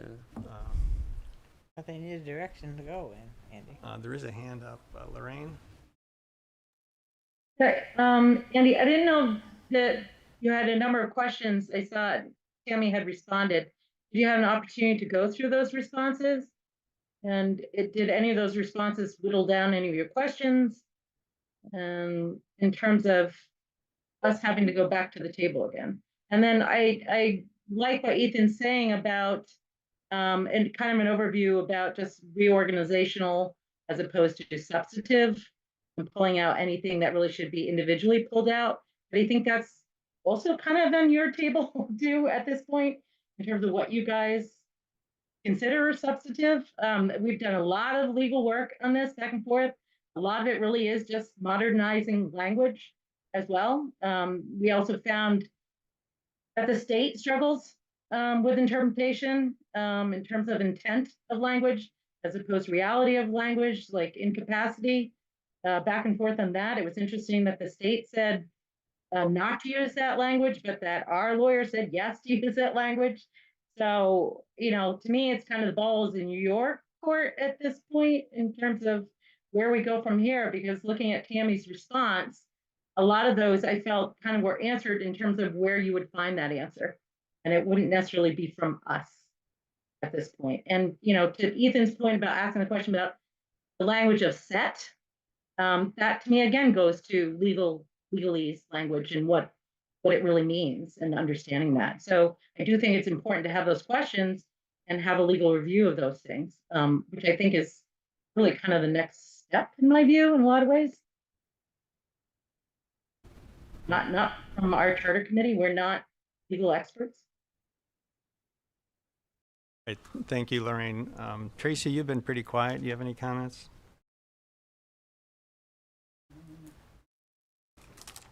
I don't at this time. I agree with Ethan. The last time charter amendments were on the ballot, they were organized, like there was one topic as far as reorganization cleanup. So putting it into that perspective of what is not a substantive change, what is simply solely cleanup language, and then all of the other stuff needs to happen so that we can either move forward and break this into digestible chunks, or we know what we're leaving on the table. We have two meetings to close this, right? Mm-hmm. Is it something that we can try to do, or are we? I was in the 7th grade in I'm going to 2009. Japan. So, sorry, is there another conversation? I'm sorry, Andy. I interrupted. I just said, I'm going to Japan. I'm getting out of the country. Okay.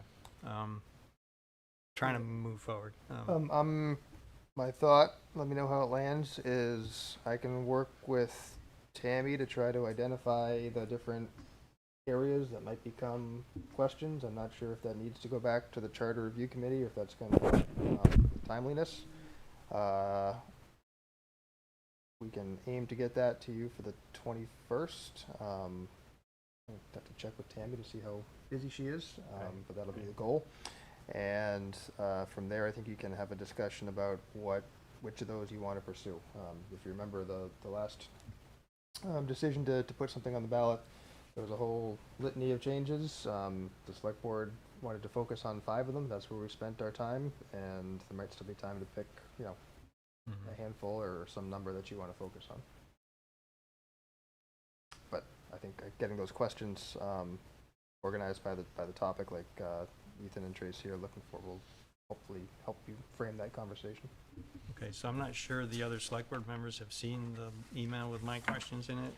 I do not believe so. Yeah, okay, so I'll forward that to everybody. No, we had. I You saw did, them, because and I you're- thought you're on the- Tammy's- 'cause you're on the Oh, committee. okay, and I saw Tammy's answer. Okay, I'm sorry. Yeah. I don't have a computer at the moment, but if I can have your printed copy if you don't mind. Is that the same thing or no? Or could you print Yep. me a copy? You've got one printer. Oh, Andy's questions. Yeah. Oh, yeah. This is it? Perfect. Yep. Awesome. Thank you. But you might need the, because I don't, you might need the, well, you got a hard copy too, you can look at it. Yeah, I got the hard copy. All right, so, to be continued, I guess, and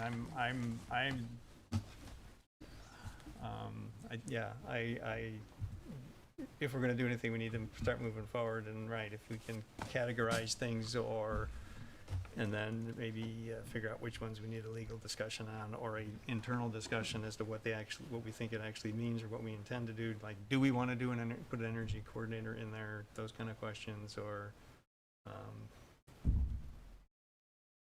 and again, I'm only 1 out of 5 votes, so I've already said I don't like the idea of just changing words for the sake of changing words. Other people might have another opinion, and if there are 3 folks that want to go that way, then we will. So, I'm just one voice. All right, have we beaten that one enough? I'd also say if select board has input to let Greg or Tammy know what sections you'd like to see discussed. Organization. True. If there are, right, if given the requested changes and I guess consideration of what I've asked questions about, then, I guess you can't ask me before the next meeting what I mean by my questions. Because we can't have those discussions outside. But Greg and Tammy can. Greg and Tammy can talk about it, yeah. And Tammy's pretty up to Yep. our reasonings for what we did what. Okay, so yeah, share with Greg if you have a particular place you want to focus on, or sections you want to focus on. And so, thank you. Thanks, Bruce. You're welcome. Thank you. Have a good trip to Japan. Yeah. All right, let's move on to next business item, which is consider approval of grant application to Catalyst Program for Upper Main Street Utility Design. Is that Aaron? That's Aaron. You forgot?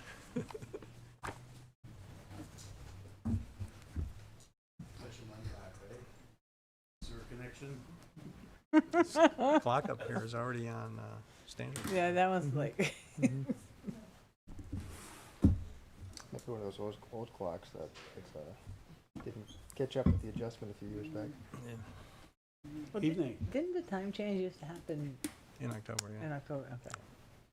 Sorry. Aaron, Oh, go you're ahead. good. I apologize. Issue before you tonight is whether the select board will approve our application for the Northern Borders Regional Commission's Catalyst Grant submission for the scoping and design of the water and sewer infrastructure for the 80 and 90 Upper Main Street project, and direct staff to apply for this grant. Catalyst program is administered through the Northern Borders Regional Commission. And their program was, this program is designed to provide financial support for stimulating economic growth in some of the communities that are in the designated border region here in northern New England. In Vermont, they've separated the counties throughout the state into 3 separate categories: distress, transitional, or attainment. And Chittenden County is designated a transitional county, which allows us to get up to 50% subsidy through the Catalyst program, which basically they'll pay up to 50% of the construction of a project, or in this specific case, they'll pay up to $500,000 for design services. We did submit a pre-application just to see if we'd be eligible to apply for this grant. Back on September 6th, staff was notified that our project was selected to proceed with a full application, and that is due on the 18th of this month. Last October, if you folks remember, Essex applied to the Greater Burlington Industrial Corporation to be placed on the regional project priority list, and they did, and we went in with that request with the Town Center water line project that we're building right now. We were placed number 2 on this list, which is fairly high and gives us additional points through the MBRC grant process to score our particular submittal. But at that time, it was determined that the project was too far along in the process. There were certain requirements that we did not design and build this to, so it was not eligible for funding through the Catalyst program. So we were encouraged to apply this fall for a project that kind of stemmed from this, or this, like the genesis of this Town Center waterline project. Put 2 and 2 together. The Town Center, we want to redevelop, we want to build, we need infrastructure, we need a design.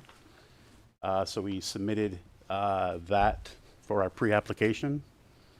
Town of Essex currently working with Stantec to plan the future municipal buildings on the site. And through this planning process, we've kind of come up with an estimate, a rough design of what things would look like. Granted, we probably put like a 30-35% contingency on some of our estimates going forth for what we need for infrastructure out there. So it may be high, but right now we're looking at a total estimated cost for designing and permitting the water and sewer system out there at just under $1.6 million. So we use this number to go in to the MBRC to request for our grant submittal. And as I said prior, the maximum grant award we can get is $500,000. So the additional costs associated with this project and the town's unfunded portion can be accessible through both capital funding and through any other additional funding we could get through the state, either clean water or drinking water SRF funding, or through Vermont Community Development Program, which also has planning and scoping grants that you can apply for and be awarded. So at this point, it is recommended the Select Board approve this application for the NBRC Catalyst grant submission for the scoping and design of the water and sewer infrastructure at 80 and 90 Upper Main. I believe Greg had a letter also of support attached. Yep. We'd like to get that signed as well, but we also found out late in the game, after I had submitted all this into Civic Plus, that we also needed to have a resolution of the board. Is that a different item, or is that part of We this? added it to, so it'd be the Select Board moves ahead, I think, authorize staff, I could probably amend the recommendation a little bit, to authorize staff to move ahead with the grant and to approve the resolution in support of the grant. I was gonna ask if I could save time and do this motion and then read the resolution. I actually have questions. Sorry, no, go ahead. I'm sorry. Yeah. Go ahead. Questions. So the word bind the applicant, the word in the sentence it's used, permission to sign all NBRC investment documents that bind the applicant. So my question is, if we approve this, is the town then on the hook for any expenses up to the 1.6 million? You said 1.4? 1.6. 1.6 million. The town is then responsible for any and all costs up to 1.6 million, even if, I'm not saying it's going to be less than 500,000, but let's just say they give us $50,000. The town's just committed itself for a $1.6 million project without voter approval? They're going to give us an offer letter and an award, and we would come to the board, and if it's not what we want, Me either. they offer $50,000, I would probably not recommend we. So we're not bound to anything by approving this resolution with the words bind in it. That's under discretion of the town manager. All we're doing is, with that resolution is allowing Greg to be the one who's going to sign off on any grant agreement, which is what you're talking about there. That would bind us to anything that's in that agreement. So Greg will be the one, the signatory on that grant agreement. Okay. So I guess my question is directly to Greg right now. If this is approved, will the town be liable for any expenses? Regardless of grant approval or not, if we sign up and we say we're doing this project and they fund us at a certain level, will the taxpayers of Essex be responsible for the remaining 1.6 or less thereof the grant? If we accept the grant, this says that I have this would say I have, the authorized official has the permission to sign. Right. So I would have the permission to sign. Right now. If we get the grant and we move forward. If you sign the grant, move forward. I need to be very clear about this. Yep. This is a $1.6 million project that will cost the town taxpayers money out of their pockets before they have made a single decision to develop this property. If we choose to move forward with the grant, the select board gets the grant and chooses to move forward. If the yes. select board chooses to move forward, or if you decide to sign the grant. I'm going to take it to you. If we get the grant and say we get it, I'm going to come back to you and say, do we accept it? And where does it say that in all of this? I'm telling you right now. Yeah. I'm going to be a big no vote, and I want the town of Essex to be eyes open, ears open, understanding $1.6 million into a property that has zero voter approval. And I heard expression earlier about disappointment in the purchase for other things that the town was not aware of.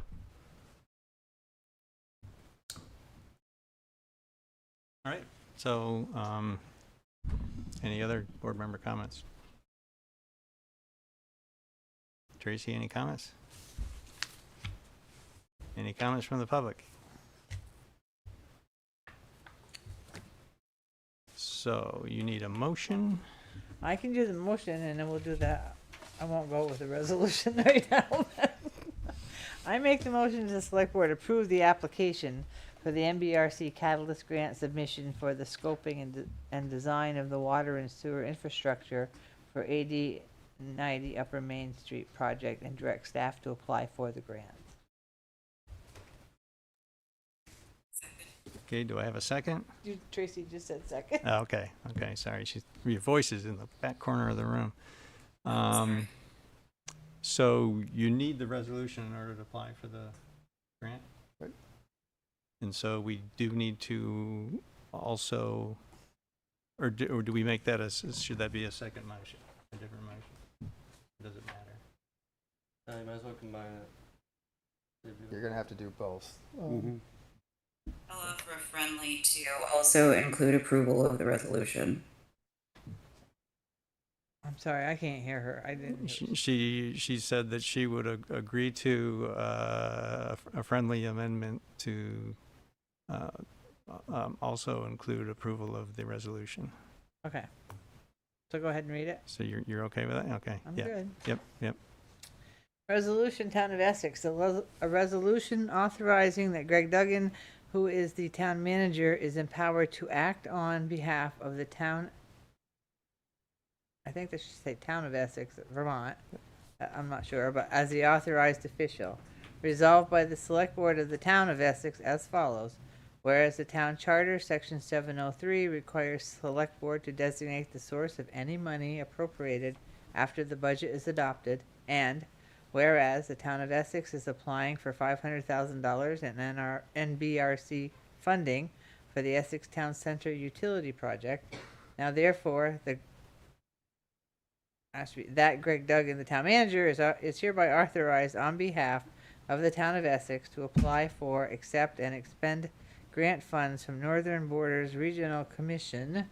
The name authorized official has permission to sign all NBRC investment documents that bind the applicant. Thank you, Don. Is there any further discussion? Okay, all those in favor of approving, moving forward with the grant application and the resolution, please signify by saying aye. Aye. Aye. Aye. Opposed? Nay. Okay, motion passes 3-1. And thank you for that. And then let's move on to consider approval of drinking water state revolving fund application for Fort Ethan Allen Waterline Replacement Design Project. Yes, as you know, this was originally in the consent agenda.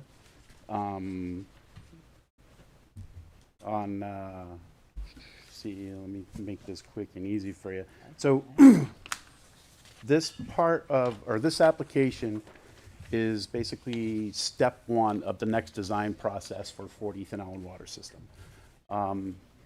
Earlier you heard Dennis and Annie both speak to what we have there, age of the system. Most of the water lines in Fort Ethan Allen are well over 120 years old. There are significant issues. We do have a number of breaks annually in there. Service lines, main lines. A lot of the lines there are undersized to today's engineering standards. So we had a preliminary engineering report done 2 years ago, which kind of told us what direction we need to go, phasing the construction of it. This right here is the application for step one engineering, which is basically coming up with a conceptual design to replace the entire water system in Fort Ethan Allen. The original application that I did attach to this memo was a bit dated. I didn't have the right one there. I had a different revision from Dan Roy, who entered a lot of the financials. You folks did get that copy at the start of the meeting. Most of the changes from what you have in your packet are on pages 4, 5, and 6, which are a lot of those dollar values that he did have in there. There was also an additional comment from one of the other board members regarding the question on page 6, whether or not the applicant actively contributing to reserve funds in accordance with short-term asset replacement table. We did have a conversation, Greg and I, with Dan Roy this afternoon regarding this. I don't know, Greg, we kind of went back and forth on it, and we believe we're kind of there, but do we have the actual format the state uses and or practice the state uses? I don't know. We do have a 5-year plan that identifies what we're going to be spending over the long term and the near term. This project has been identified for spending in 2025 or 2024 or 2025.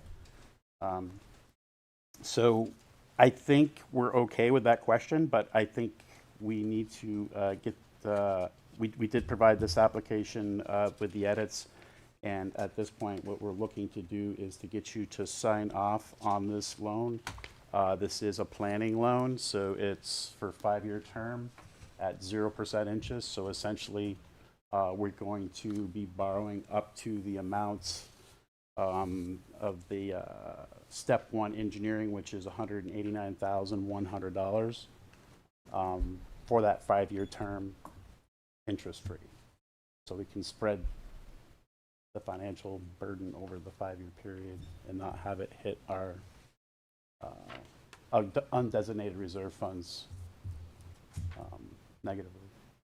And Aaron, just go back to the question about the short-term asset replacement table, the START program. Yes. We were going to change that to no. We feel like we have the information and the systems in place, but we don't have what is called a START table.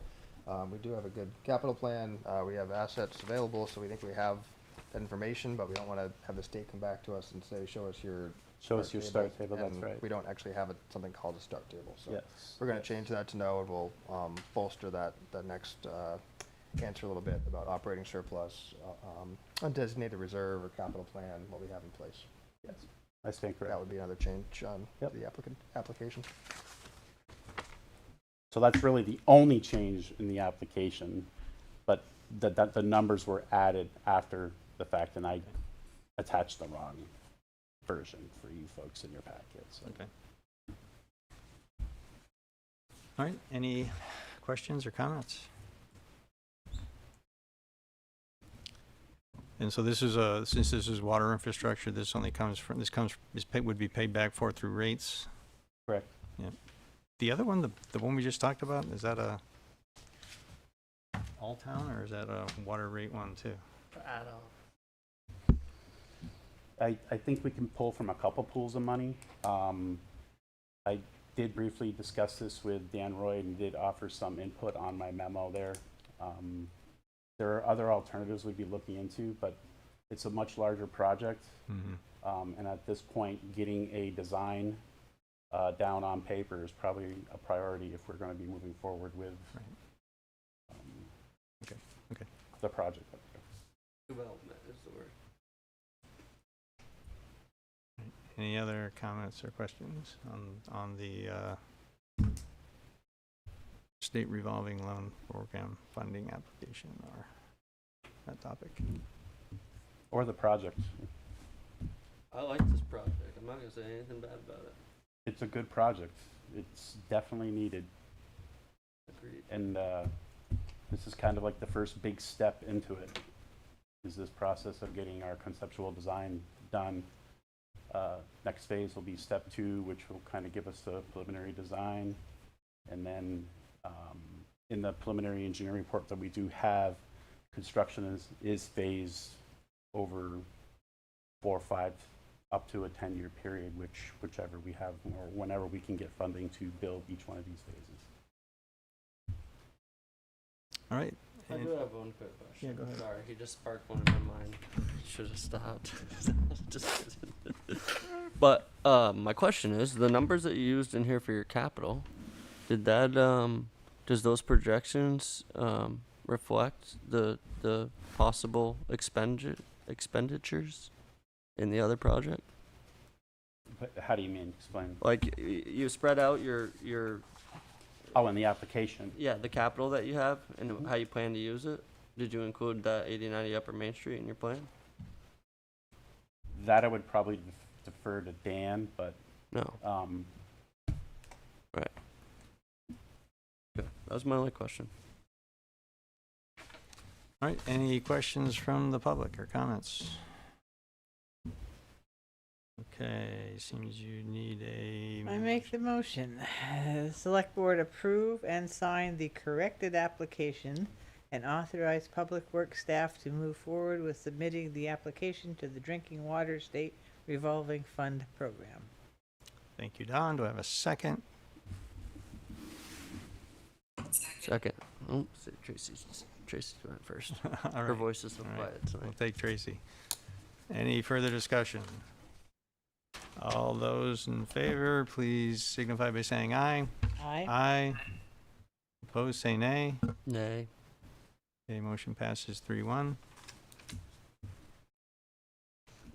Didn't you just sit there and say this is a great project? It is, but we don't have a proper application because we're applying for something with money that we're planning on spending somewhere else. Gotcha. So there's a problem there. All right, let's move on to reading. No, one more item. Consider final adoption of policies for Vermont Community Development Program grant eligibility. Thank you, Aaron. You're welcome. Whoops, I had a, why is it I can't, oh, it's down further. Wait a minute here. I have a question about it. This was a policy that we approved at the last meeting, and we need to, our process is that we approve in one meeting and adopt in another, and so this is the follow-on Right. adoption for those policies to allow us to participate in the grant program. Correct. Should we choose to. And just to pass on some information that we didn't have at the last meeting, the town attorney has finished review. There's no significant concerns from the town attorney. I reached out to fellow managers in Williston, South Burlington, Shelburne. They've all adopted these policies recently. They kind of looked at it as this is the minimum. They're not going to be in conflict with personnel guidelines. This is kind of the baseline. Personnel guidelines can go above and beyond if need be. So this is, we recommend that we do move forward with it. The anti-displacement policy, that would get passed on to anybody that we're partnering with, in this case Champlain Housing Trust. That would be part of a contract with them.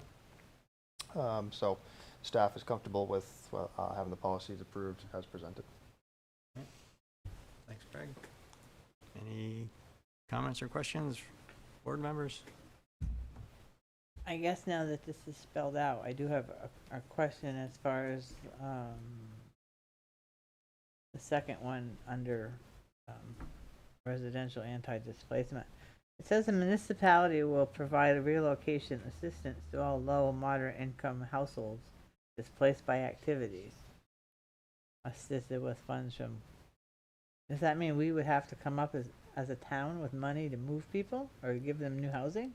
That is where we want to make sure our contracts with the companies, organizations doing the work are really tight, because that would then pass the responsibility on to them. If for some reason that, we're not partnering, if we're doing this on our own, then yes, we would be responsible for that. I see Amy is on from Champlain. But because we're partnering, they would be responsible? And we have to have a good contract in place, making sure that they're abiding by it, yes. Because that was the only one I saw here that I was a little concerned about.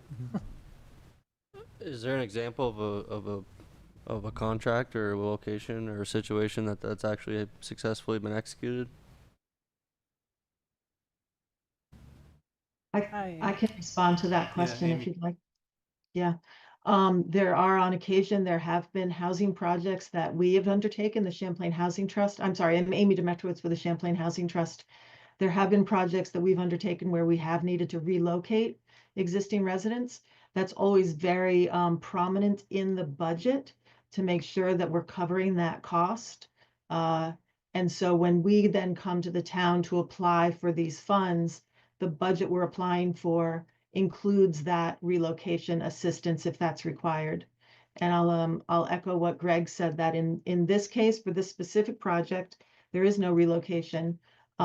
For any project that the town is partnering with another partner, there's a management agreement that we'll be asking you to sign that really gives all of the requirements of the grant to us as the sponsor of the project. So any project that you're going to do with a partner, the partner is going to take on those requirements. If you were to move forward with the VCDP grant, for example, for the town hall, I heard you talking about, and the town is actually the entity that's undertaking the development, then you as the town would be responsible to make sure your budget includes any relocation that might be required. If you were going to take over an apartment building or something and rebuild it, your budget would need to include making sure that you've taken care of any tenants who are going to be displaced by the project. Is that clear? So Amy, just to be clear, you sounds like you build that right into your budget up front before you even ask for the money. You build in Absolutely. Yeah, Yep. it's a federal requirement to make sure that if a low-income tenant is displaced by a federally funded project, that you make sure to take care of that tenant. You make sure that they've been found another place to go to that they can still afford to live in. Thank you, Amy.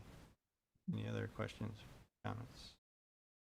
So, I just have one question, just for a little bit of clarification. So, and I apologize for not having a computer. That's my fault. But I'm just trying to understand a little bit better. I feel like I read it differently on the previous meeting, but there's no wording in there that talks about displacement from after the project, from the developer, after the project's already. Let's just say that the developer comes in with the grant. They get the project for 5 years, and then all of a sudden, I don't know, it's happened many times in Essex and many other towns, but the rate increases go up, or they stop accepting vouchers because you only have to do it for a certain amount of years to meet the requirements of these grants that have been going on for the past 25 years. Now all of a sudden you have 50 units that are going to be remodeled with new sheetrock and charged for $2,400 a month, and they're not taking state vouchers anymore. The town assumes no liability in that portion whatsoever in the whole project. The town assumes no liability unless they are the developer, is the way it's understood. So this is specifically for projects that get this federal VCDP funding. It's for the initial project. So when someone, CHT, comes forward and proposes doing a project, if it's renovating an existing apartment building, and that renovation is going to require that low-income tenants need to move, they have to be relocated, that all has to be identified ahead of the application even going in. We're required to give those tenants notification that they may be displaced, and we work with them on what's called the Uniform Relocation Act to quantify, where they're going to move to and how much is it going to cost. So it's just for that initial federally funded project. So if someone is proposing a project where existing rental housing is to be renovated using these funds, which require affordability, we would need to work to meet those requirements. And yes, if the town were to make such a project. So for example, if your town hall, your new town facilities included purchasing a rental property that you were going to demolish so that you could build new town hall, those tenants would need to be taken care of through this anti-displacement policy. Is asking I can't is hear if, you, Andy. So I think what Ethan is asking is if there's a project that you do and then many years down the road, that building gets renovated and people are displaced. Is that, how, Is there an obligation on the town? Yeah, does it come back on the town, right? It's just this initial funding. It's this initial project as proposed that has that requirement. I just want to say as an aside, anything that we're involved with that has these funds, it's perpetually affordable. Right. We wouldn't be able to do that anyways. Right. But this is specifically about a VCDP proposed project, and it's for the initial financing. And the buildings that we're talking about are all deemed vacant because of the status at we're still talking about the Fort. This is the Fort project, right? So specifically how this policy would work for the project that we're actually have a grant offer for. One of the 3 buildings is empty. The 2 others are occupied by the folks from the Vermont Foundation of Recovery. What our plan is to renovate the vacant building and then move folks over into those renovated units, and then renovate the vacated building, move the next people into that, and then finish the final building and then fill that with new people. So we're going to play a little bit of hopscotch because we have one vacant building. We're going to renovate there and then move people back and forth. And technically, but there will be no displacement. No one's going to have to leave. Okay. My original concern was that I knew that a lot of those buildings had people in them, and Yes, Or yes, displacement and paying for is, yeah. a bit No, of we'll understanding. be doing the project really on behalf of the folks who are living there Living. and making it so that we can add more folks, so. All right, any public comment on this question? Okay. Got it, Don? You get your computer fixed. I make I a just gave motion it the to 'em select today. board adopt the municipal policies and codes and residential anti-displacement and relocation plan, required policies for the Vermont Community Development Program, grant eligibility. Thank you, Don. Is there a second? Second. Thank you, Ethan. Any further discussion? Although, all those in favor of approving adoption of the policies, please signify by saying aye. Aye. Aye. Opposed, say nay. Okay, motion passes 4-0. Thank you. Thank you, Amy, for staying up late with us here. Yeah. Thank you very much. Yeah, all right. So move on to reading file. Any board member comments? A lot of meetings going on in this town last week. But I would like to thank the CJC for putting on the meeting on Saturday about the Women's Correctional Facility. That was really very good. We met with, and then to thank Catherine and the EDC for the Green Mountain Transit presentation Friday afternoon. And to thank Centac for their public, what do I want to say? For taking public information in the public hearing that they had to get more information. It's rewarding to see them engaging the public in this decision. So. And that's all. That was All right. 5 meetings last week, so that's enough. Yeah. Anything, Ethan? Go ahead. I would just like to say that I would like to give gratitude and thanks to the Essex Essex Parks and Recreation for Explore Essex. I was kind of hoping to see a little bit of recap today, but I didn't, so I'm going to give one. From what I understand, there was a minimum of 1,500 people who attended the event. I didn't get to walk it around very much because I was babysitting a cow, but my kids loved it. They walked around, and I think that it's a very important community event, and I look forward to seeing the fruition of our town coming together as a community to celebrate the joys of our land that we share together. Thanks, Ethan. Tracy, you got anything? Any comments? Yeah, I did just want to point out that the GMT, there's a forum on Wednesday night. There's also a forum on Wednesday night for the Women's Correctional Facility that's proposed. But also, I'm having a little trouble realizing that this is our first meeting since the Explore Essex event. It seems like that was a while ago, but echo Ethan's thoughts that that was an amazing event. It was a great turnout. It was really good to see everybody there and just build community. And to learn how to make cotton candy, right, Tracy? I still have sugar in my hair somewhere. Speaking of meetings, tomorrow morning, the Vermont Cannabis Control Board is having a municipal roundtable. I do plan to attend that to hear what other people have to say. I did get some comments from Chief Hoig.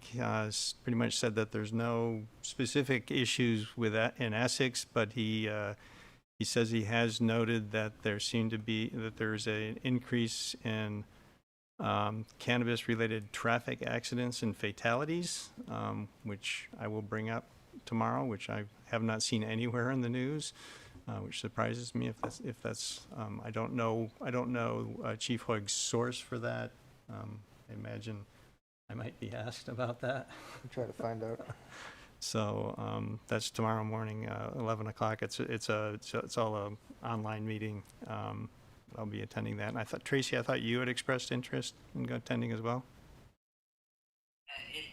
As long as no other board members are intending on going, it is on my calendar, yes.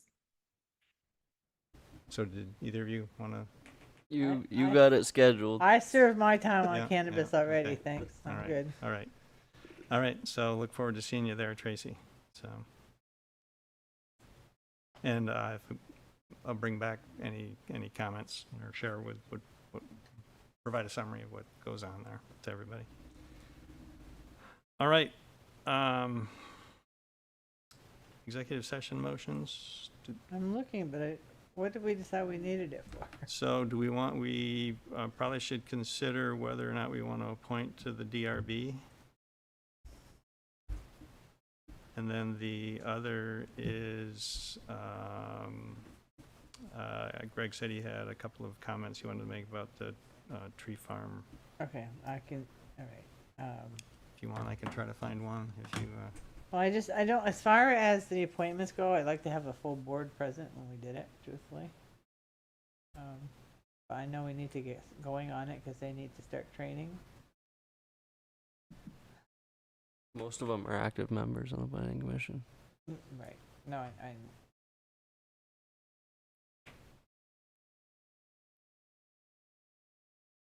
But Well, I it's agree up with to the you. full board. I'd rather have the, But I'm happy to hear the oh, no, comments about what the is tree that? farm. so is there sounds like there's some suggestion that we wait until we have Kendall with us before we make appointments. Is there an issue with waiting another meeting to do that? I think it's fine, Catherine. I think the members too are ready to get started. I think they want to start talking about process and how they're going to handle things. There's some current PC members, planning commission. There's some current zoning board members. Process will probably be a little bit different, so I think they're ready to get going. But I think waiting another 2 weeks is probably fine. Okay. The end of the year is coming quickly, so. And I'm also not sure that this motion goes to what we wanted. I'll make this motion at the end of the tree farm thing, but it doesn't sound right. Does I move that the select board enter into executive session to discuss negotiating or securing of real estate purchase? Mhm. Or lease options in accordance with 1 VSA section 313A2 to include the town manager? Mhm. That's it, okay. You talking about a lease? A real estate lease? Okay, good, all right. All right, so thank you, Don. I heard a second from Ethan. Any further discussion? All those in favor, please say aye. Aye. Aye. Opposed, say nay. Okay, Poor Tracy. Tracy, there was some discussion about not having appointing DRB. Are you okay with waiting a couple weeks, or would you prefer to discuss that now? I'm fine with waiting. I think you said waiting is okay? She said I can. Yes. Okay. Ken can hear you better than I can. Okay, all right. So we'll just have the one executive session topic, and We won't be coming back. we won't be coming back after that. There won't be any decisions. Because there's no action planned for anything. So you guys feel free to pack up, or please pack up.